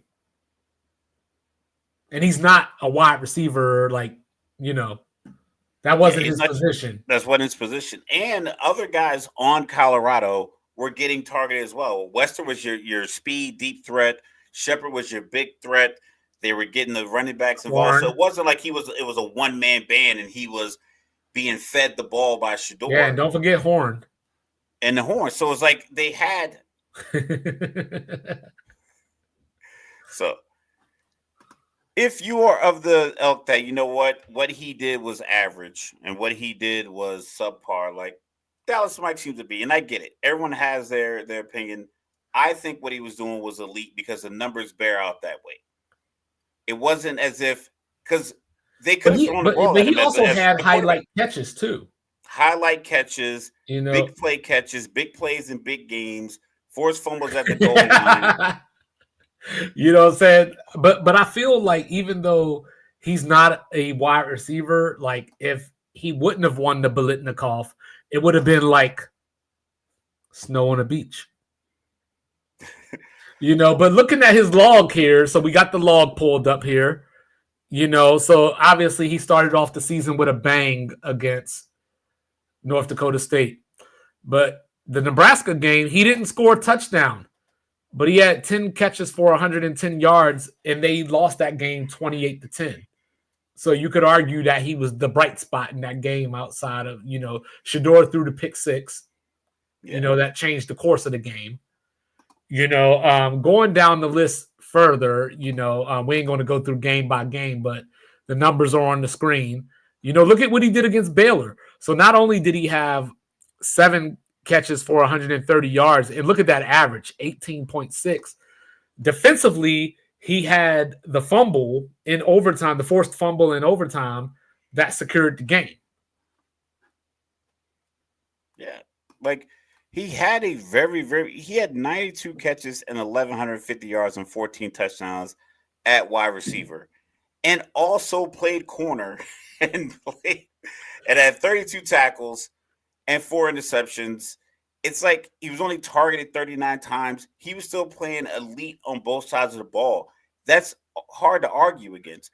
If he's not your favorite corner, I get that. It's 130-something teams. There's going to be better corners, but there's no one who played corner that was also better than him at wide receiver. Mike, and there's only a handful of wide receivers that were better than him at wide receiver. See, Mike, you doing that thing. Like, everybody has a bad game. You know what I mean? Like, yes, Raiola did carve up Colorado. You know what I'm saying? But everybody gets to have a bad game. We've seen some great players have bad games. I'm sure Jerry Rice got the better of Dion at times. And, Andre Rosen had some plays against Dion. It happens. Like, these are other great players that they're going up against. Yeah, these are top players, but like we're looking at one guy, one player who had a top, but he also didn't have 92 catches and 14 touchdowns. Yeah, like Charles Woodson is Woodson. dope. He's in the Hall of Fame. Charles Woodson won that Heisman, and I'm not saying he didn't deserve it per se, even though Peyton probably deserved it. Let me wash my mouth out with soap. But yeah, Charles Woodson got that Heisman because of that punt return against Ohio State, basically. Yeah, those seasons. And you know what? And when you saw that, Mike, and you even realized that, you were like, I'm Mr. Perfectly Fine. Yeah. So, like, once again, these awards, there's so many players in college, and for them to narrow so many of these awards down to 3 or 4 players, it's going to be some guys left out. It does not take away from Nick Nash's season as a wide receiver. I think he'll still get looked at by NFL. Look at you read my mind. Look at that. So it's just a matter of. And Mike, I got something for you in about 5 minutes. So stay with me. I got something for you. All right. So let's look at Nick Nash. You know what I mean? Like Nick Nash was number 1 in basically every wide receiver category, whether it was yards, whether it was receptions, whether it was touchdowns, so on and so forth. But looking at the data here, you know what I mean? And I'm not trying to turn this into a box score thing per se, but, when you're comparing people, we got to look at this stuff. So if you look at this here, you see that 10 for 170, 2 touchdowns. That's a FCS team. You see this 17 for 225 against Kennesaw State with 3 touchdowns. That's a team in their very first year of FBS. So basically, a FCS team. Against Washington State here, he had 16 for 152, 2 touchdowns. Washington State that lost to Wyoming and New Mexico, by the way. So keeping it going. As we come down, he had a good game against Boise, 9 for 126 and a touchdown. Now, Mr. Logical, I know what Mr. Logical looking at. He's looking at this game against UNLV where he had 1 catch for 9 yards. But I will have you know, Mr. Logical, that was a torrential downpour, and their quarterback went 4 for 22 in that game. So before you jump on that, I'm just going to provide that context. Yeah, like I said, I didn't see the game. I was going to assume that he didn't finish the game. No, it was like literally like one of those rainstorms that had fog and all that kind of like I said, quarterback went 4 for 22. It wasn't a wide receiver friendly game. And on a separate note, how do you not bench your quarterback to allow him to get to the point of going 4 for 22? Yeah, because at some point he probably was like 3 for 16. Because if I was the head coach, I'm telling you, I would be seeing red. But at that point you just run the ball. But so even though he has these numbers which look great, 1,382 yards. When you look at the majority of his great games, besides the Boise game, a lot of them came against subpar competition. And from that standpoint, and this is where you get hypocritical, right? Because Ashton Jeanty is a Heisman candidate, and he played a lot of these same teams that Nick Nash played. Do with that what you will. I'll leave it at that. You know what I mean? But then, on the other hand, you got the person that could have won the Biletnikoff. Now, obviously, Nick Nash is first in every category. So even though if he would have won, we would have brought up the competition. We would have brought up how he had those games against those great teams. A lot of these people are casuals that don't watch the games. So you would have just saw that somebody was first in every category and you would have been like, yo, that makes sense. You know what I mean? That's why we wanted to provide the context. But keeping it going real quick, you got Tetaroa McMillan, who, I know Cups, has been angling for the Patriots to draft. You got Tetaroa McMillan. And as we look at it here, sorry, I think the rum is starting to hit. You know what I'm saying? The slurring is happening. But you got Tetaroa McMillan here. You can see he started off the season with a bang. That New Mexico State team that beat Washington State. 10 catches, 304, 4 touchdowns. 30-yard average. 30-yard average. You know what I mean? Bronco Mendenhall, now the head coach at Utah State, by the way. You know, so that's what he started off the season as. So he was the leader. But then if you look against Northern Arizona, 2 for 11, not so much against against a subpar FCS team. Northern Arizona is not even a good FCS team. You got the game against Kansas State where he made up for it. They went to Utah and won, which a lot of people do not do, but he didn't necessarily have the best game looking at these numbers. Yeah. Texas Tech, BYU. Look at this game against Colorado. Hey, Mike, I wonder who was defending him in that Colorado game. Love then when a plan comes together. Then you go West Virginia, right? 10 for 202. You're like, damn. And then he didn't play bad the rest of the season. He had some games, and he finished second in receiving yards in the nation this year. So Tedoroa McMillan could have won the Biletnikoff as well.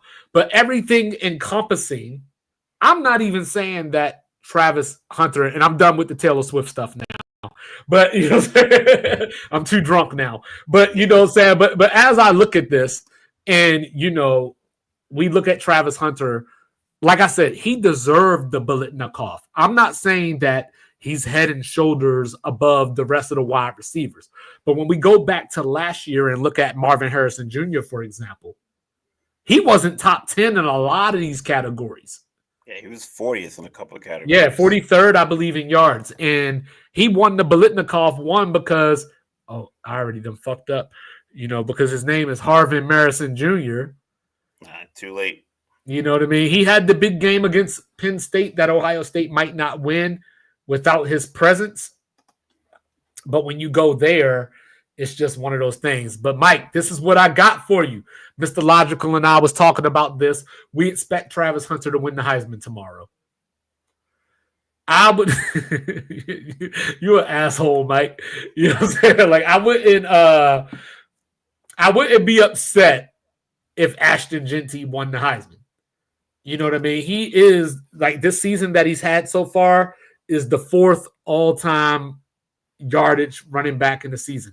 His season is historical, yes. The problem, though, Barry Sanders broke the record in 11 games, and the bowl game stats didn't count back then.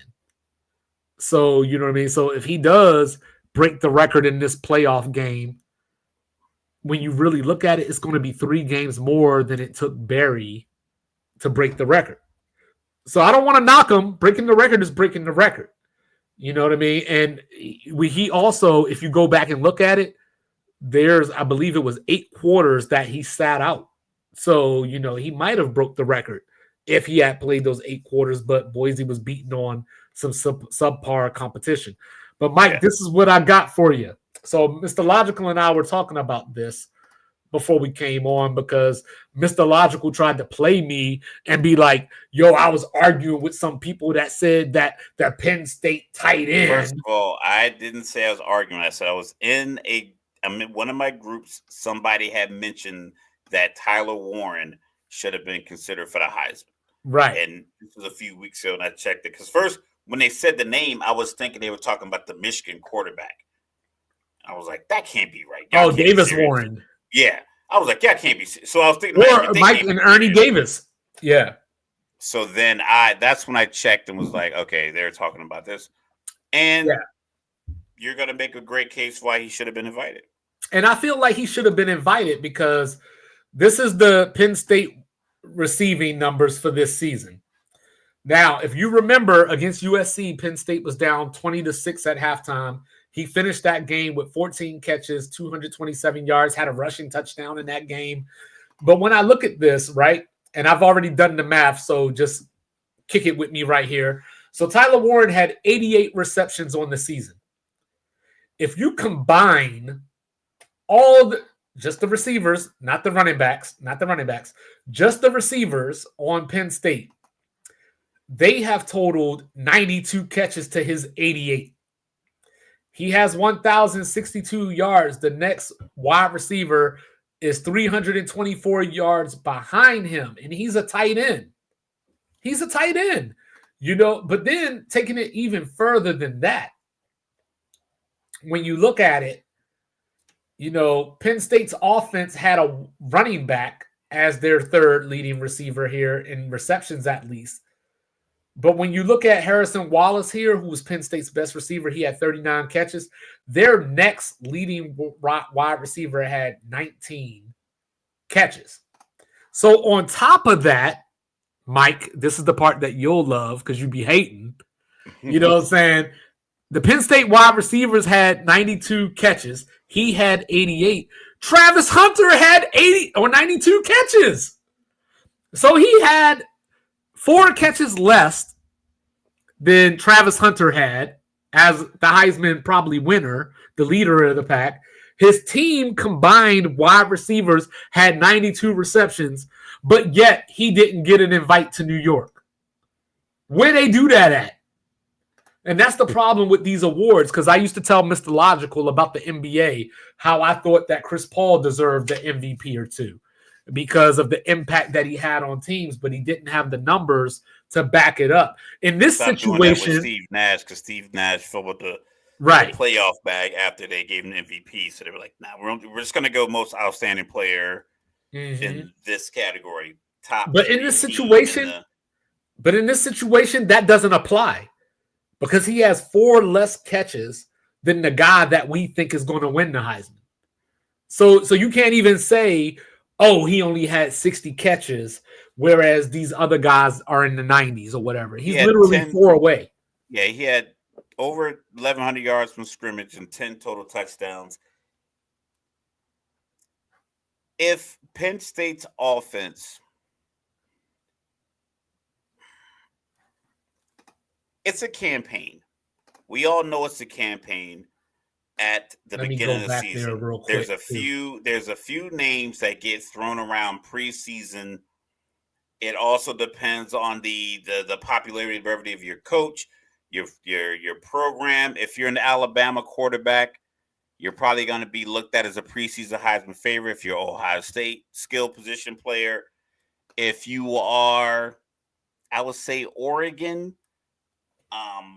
But there's a preseason campaign that the player who's being hyped or brought to the forefront has to deliver early to get the train out of the station. It's like every train is in a station for all these top skill position players.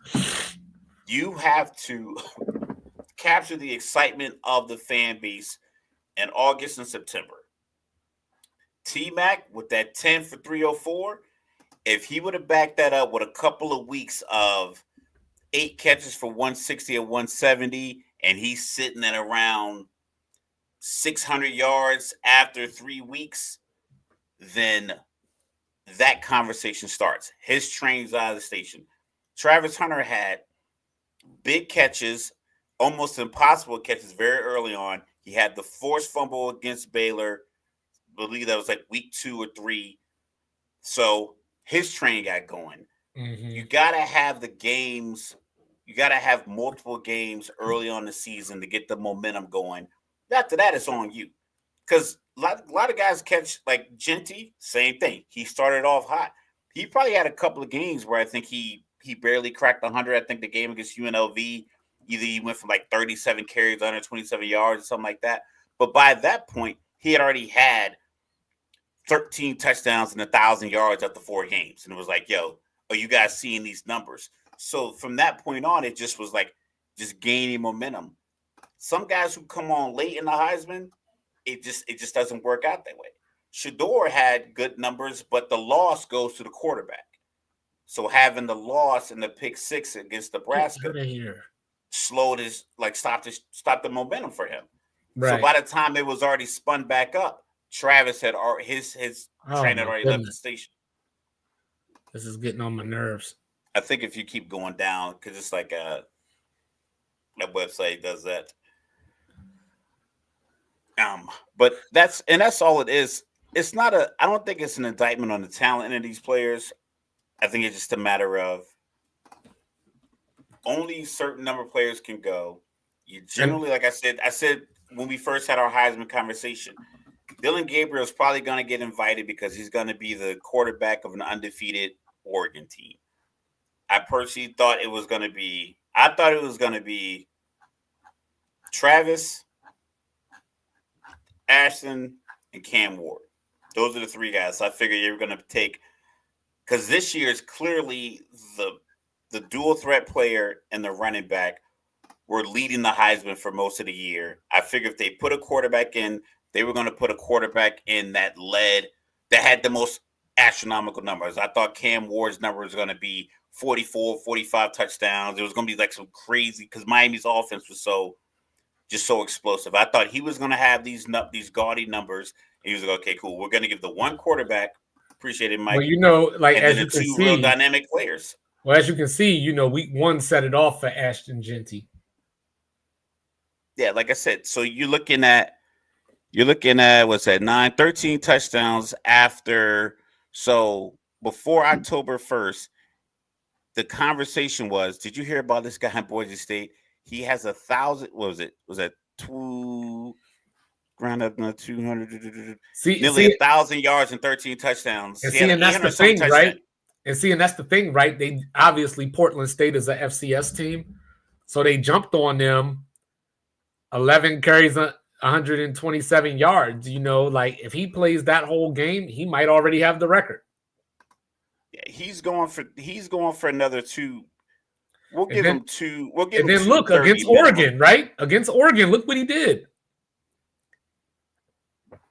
And then to top it off, Oregon needed a punt return and a kickoff return to win that game. And even his worst game of the season, he still had 128 yards against UNLV, even though it was on 33 carries. But look at some of these yards per, his averages: 13.4, 7.7, 11.5, 10, 14.3, 7.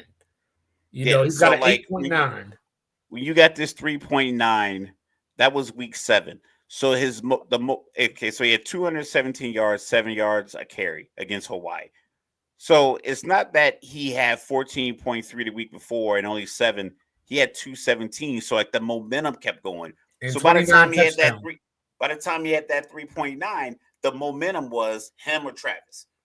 So now it was the two of them separated themselves from everybody else. And I figured only one quarterback was going to be able to keep themselves in it, because those two clearly have separated themselves as the two most outstanding players. And then one guy got his team into the college football playoff, and then the other guy was part of a team. He was part of the turnaround of a program. He came with the coach to turn around a program. And then my last thing real quick, about Tyler Warren, you look at this, even though it was only 23 attempts, we have to take into account that he's a tight end. He's a tight end. He averaged 8 yards per carry, 8.3 yards per carry, and had 4 rushing touchdowns. So on top of all his receiving stats and everything, now look at 1,200 yards. Yeah, now let me do this real quick. So look at this. If you just look at yards from scrimmage this season, it's ridiculous. He's a tight end. I think Ashton Jeanty ends up in Dallas next year. But yeah, so that's from that standpoint, it's just one of those things where like numbers don't always tell the story, but you have to look within the numbers to find the story. So when you look at somebody like Tyler Warren, he is Penn State's offense. You know what I mean? For lack of better words. So even though his numbers might not eye pop you where you're just like, oh my goodness, he dominated everybody. And, but when you look at him relative to his team, and he did win the Mackey Award. So I don't want to make it sound like he got snubbed and all that stuff. He did win the Mackey Award, which is the best tight end award. But it just goes back to sometimes you look at numbers, but it's inconsistent. It's inconsistent because when you look at it, you look at somebody like Shedeur Sanders, right? He's 3rd in passing yards, on the fifth most attempts. 35 touchdowns, 8 interceptions, 3rd in passing yards per game, 2nd in total completions, 1st in completion percentage. So if Travis Hunter is there, the guy that got him the ball should be there because he was obviously getting the ball to other people besides Travis Hunter. If we want to go that route, because I mean, Cam Ward had Xavier Restrepo, but Cam Ward also had things that Shedeur didn't have. He had Mark Fletcher and Damian Martinez in the backfield, whereas Colorado had decent games, but they never really got their running game off the ground. Yeah, their running backs made timely plays, but it wasn't you couldn't bank on one guy being your 15 to 20 carry guy, sprinkling in with some other guys. They were doing a lot of running back by committee, and they were like 3-4 deep in that committee. Right. So that's where, when I look at this, it's kind of hard because I think we need to redefine what the Heisman is, because I don't think we do. I think we do. But we understand it. I think we understand completely what the Heisman is. If the Heisman is the most outstanding player. If Ashton Jeanty did not have the year that he had, if Travis Hunter did not have the year that he had, the Heisman finalists would be Shedeur, Cam Ward, and Dylan Gabriel, all quarterbacks. Yeah. We felt that same way with the MVP. But like I said, in college football, there is still a major award for the best players at multiple positions. So their opportunity to win the awards, yet there's less opportunity for a tight end to win the Heisman. So here's a question real quick. This is ultimate side note. What do you think if the NFL had awards by position and not just offensive? It's not enough players. It's not enough teams. Okay. If we look at running back stats right now, because I was thinking about that before we had this conversation, it's like they just got to be honest about the MVP and not keep giving it to quarterbacks. See, the NFL has a real metrics that they can use because of teams playing teams from other conferences, teams playing teams from other divisions. You have multiple layers of data that says why Derrick Henry and Saquon, what they're doing comparative to other running backs. Because we can look at, like I said, Joe Burrow has more passing yards and touchdowns than Josh Allen. There's not a running back on a losing team that has more yards than Derrick Henry or Saquon Barkley. Right. Or more of an impact, because these teams are winning. These guys are this many yards. There's more that the NFL running back impacts, because when that running back's not there, there's a substantial drop off. Right. Like Saquon and then Gainwell. If you had a couple of games without Saquon, I don't think Gainwell's going for 300 yards from scrimmage against the Rams. Same defensive front, same play calls. I don't think he's getting you 300 yards. I don't think he's busting 270 yards. I don't think he's busting 2 70-yard touchdowns. So it's like there's a difference between the starting guy. So like having multiple layers of awards, NFL, because there's only two or three running backs right now. Like you throw Josh Jacobs in, because I think he's nearing 1,000 yards, but he's kind of being like, it's running concurrently with these two guys running for over 1,300. So like your running back awards would be Derrick Henry, Saquon, and Josh Jacobs. Like, okay, well, you can eliminate that out of the back. They just got to be honest with the MVP award. And it's not always just a guy, because it's de facto argument that people make, and it's the same thing with Heisman. He touches the ball every play. I'm like, yeah, but other guys make the play happen. Quarterbacks' passing yards don't constitute him throwing the ball to himself. All right, here you go. So yeah, that's probably like see that? Yeah, I can see it. All right, there you go. So yeah, if you look at the top, hold on, let me zoom it a little more. I can see it's clear. Well, I was trying to make it so that the people watching can see it too. Oh, I'm looking on a laptop. I have perfect vision. Shout out to my pops, my mom. But yeah, so there you go. Like, and look at Kyron Williams back up there. There's Josh Jacobs, like you said. The impressive thing to me on this list is my guy, the real Reggie Bush, Jahmyr Gibbs, 5th in the league in rushing, and he's the backup. Saquon with the 11 touchdowns, just because the push is taking away. So 10. let's look at some numbers here. So let's look at these attempts too. So let's see. Hold on. There we go. So, and you know what I mean? Like you got somebody. So this is where it gets impressive, right? Saquon has 1,623 yards on 266 carries. Kyron Williams on 280 carries has 502 500 less less yards. yards. You know what I'm saying? Those are the conversations that we gotta have. I like Kyron Williams too, Mike. But this conversation is the conversation that says this is why Saquon should be leading MVP. It shouldn't be a cop out to continue to give the MVP to quarterbacks. And it's the same way Genty and Hunter this year are proving that you shouldn't just give the Heisman or best player in the country to the quarterback. We get it. The quarterback is going to get a lot of shine. They touch the ball a lot. They get a lot of blame. Ooh. If you play poorly at quarterback, then that's going to be your problem. Absolutely. You can impact the game by playing poorly. I can. Hold up, wait. Hold up, wait. Oh, never mind. Bo Nix in there. Well, it's because I sorted it. I sorted it by 20-yard runs, but I'm trying to get the thing to move over, but I can't get it to move over right now. Yeah.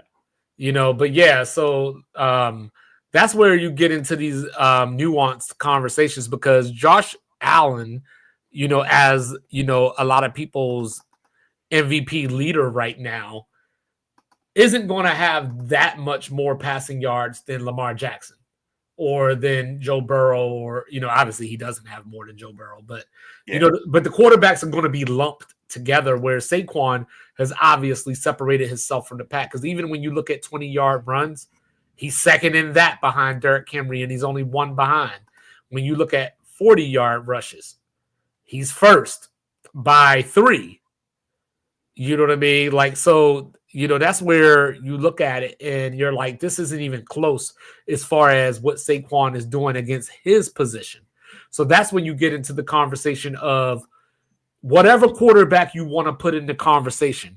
What are they doing relative to their position versus what Saquon is doing relative to his competition? Because if it's 4 guys if there's 5 guys in the NFL right now that have 3,000 passing yards and 27, 28 touchdowns, then what Josh Allen is doing comparable to his peers, it's not that exceptional considering that there is a guy definitively that I know for sure has more touchdowns and 700 more yards. I'm not saying Josh Allen's season isn't MVP because of his value to his team, but the MVP isn't the value specifically to your team, because if that's the case, it wouldn't be a stats thing. It would just be your presence. Right. But what Saquon is doing comparative to the running backs, comparative to how the position has been treated, and considering Philly's going to run the ball because Jalen Hurts doesn't throw 45 times a game. You know they're going to run the ball. You know how they're going to line up. You know what the play calls are. You know they're going to pull this guy from this. And that was my point about Shedeur. And he still jumps on top of you and gets, he's at 1,600 yards. Right, and that was my point about Shedeur, where Colorado's run game is just the next level above non-existent. And, so you know what's coming, and you know who it's coming to at that. You know what I'm saying? And you still can't stop it. So that's why, like, when you look at these conversations, and when I look at people, like I said, like Chris Paul, we've gone to this positionless basketball. So you still have people like Trae Young, who leads the league in assists, but what is his impact on winning? And I know the Hawks don't have the greatest team around him per se. They got they have my most improved player, Jalen Johnson, on their roster. But when you go back and look at, say, the New Orleans Hornets, we didn't know what David West was at the time. Morris Peterson, who we only knew from college. Pedro was there. You had Hilton Armstrong and people like that. But Chris Paul took Kobe and them to 6 that year. You know what I mean? And they beat the Spurs in a playoff game by like 50. So, you know what I mean? So it's just one of those things where the numbers guide you to a decision, but the numbers shouldn't make the decision. Yeah. As far as like these league awards and the numbers and your impact, Chris Paul's impact is negotiating with his agent and team. it's not going to be the awards. It's going to be my impact on winning here. These are the numbers to support that, because everyone has that. Trae Young has it in Atlanta. Zion Williamson, when he plays New Orleans, he has a lot of these guys have their MVP numbers. They're not all going to be in the conversation. So you got to make sure you play your part in the argument with your team. The MVP for basketball is generally going to be the guy who has the most outstanding numbers on the team that's either 1, 2, or 3 in their conference. And you don't have another star on your team that can put up the numbers that you can. Case in point, Boston with JB and JT. The fact that both of those guys can put up 25, 7 and 7, it's like, okay, well, your team is stacked. The same thing when KD and Steph were on the same team. KD had an MVP season. But when he was playing with Russ, it looked like both of those final MVPs too. He was head and shoulders over Russ in OKC. He gets the MVP. But when he got to Golden State, where Steph had already won a unanimous MVP, it's like you're comparable to him. So the two of you are going to cancel each other out because like the both of you are so good. You're not really elevating the team. You're a like an extra horsepower on a Lamborghini. In that case, but when Russ was in OKC by himself, putting up triple-double numbers, it's like, okay, this guy's out here by himself. Mm-hmm. And I know he's 6 in the conference, but something's never been done before.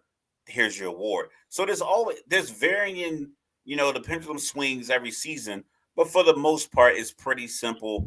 Outstanding numbers, top 3 in your conference. You don't have another guy on your team that can put up similar numbers. Right. And real quick before we get out of here, a couple things real quick. Rich Rod back at West Virginia. Dan Mullen takes over at UNLV, and I don't know why, because he could have had a lot better job than that unless he just wants to live in Vegas or he views it as a springboard like Barry Odom did to Purdue. And then last thing, Mr. Logical, are you going to check out the semifinals of the NBA Cup tomorrow? Yeah. Do you know who's in the semifinals of the NBA Cup? Is it Bucks, Hawks? Yes. Okay.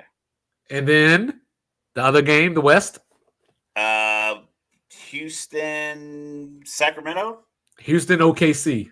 OKC, yeah. Yeah, so, and this is what the league needs. Hypothetically, I didn't watch much of the NBA Cup because it ain't my thing. But If Houston needs to highlight Trae Young, I know you just need that too. But if Houston wins this thing, tighten that up. Go to Turkey, get your replacement, get you waved up, get your LaMelo Ball on. Like I know Mike ain't been watching it. He looks 40, so like the hair makes him look old. So you gotta like get the publicist, get a look, and start getting highlighted because they keep wanting to move him out of Atlanta. It's like this dude is killing in Atlanta, right?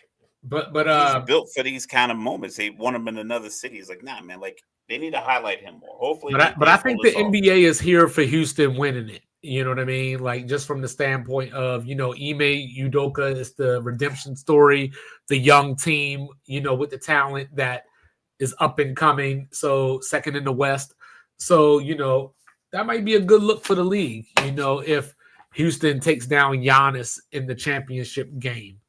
You know what I'm saying? But we will be back on Tuesday, as I said before. Picks, the college football playoff. Indiana at Notre Dame on Friday. First time those two in-state schools have met since 1991, and they've only met 29 times total throughout history, even though they're in the same state. Doesn't make any sense. Yeah, you got the Saturday games, you know what I'm saying? Texas and Clemson, Tennessee at Ohio State, SMU at Penn State. Bowl game starting tomorrow, starting with even though it's not really a bowl game per se, the Celebration Bowl. Jackson State against South Carolina State. You know what I'm saying? We got some bowl game that I don't remember the name of, but Western Michigan against South Alabama. And before you laugh, I will have you know that Georgia State, that went 3-9 in that conference, beat Vanderbilt, who beat Alabama.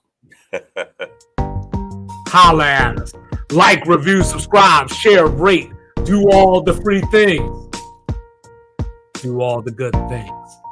We'll be back on Tuesday. We love you. Enjoy your football. Take care of your families out there. 'Tis the season to give. Peace.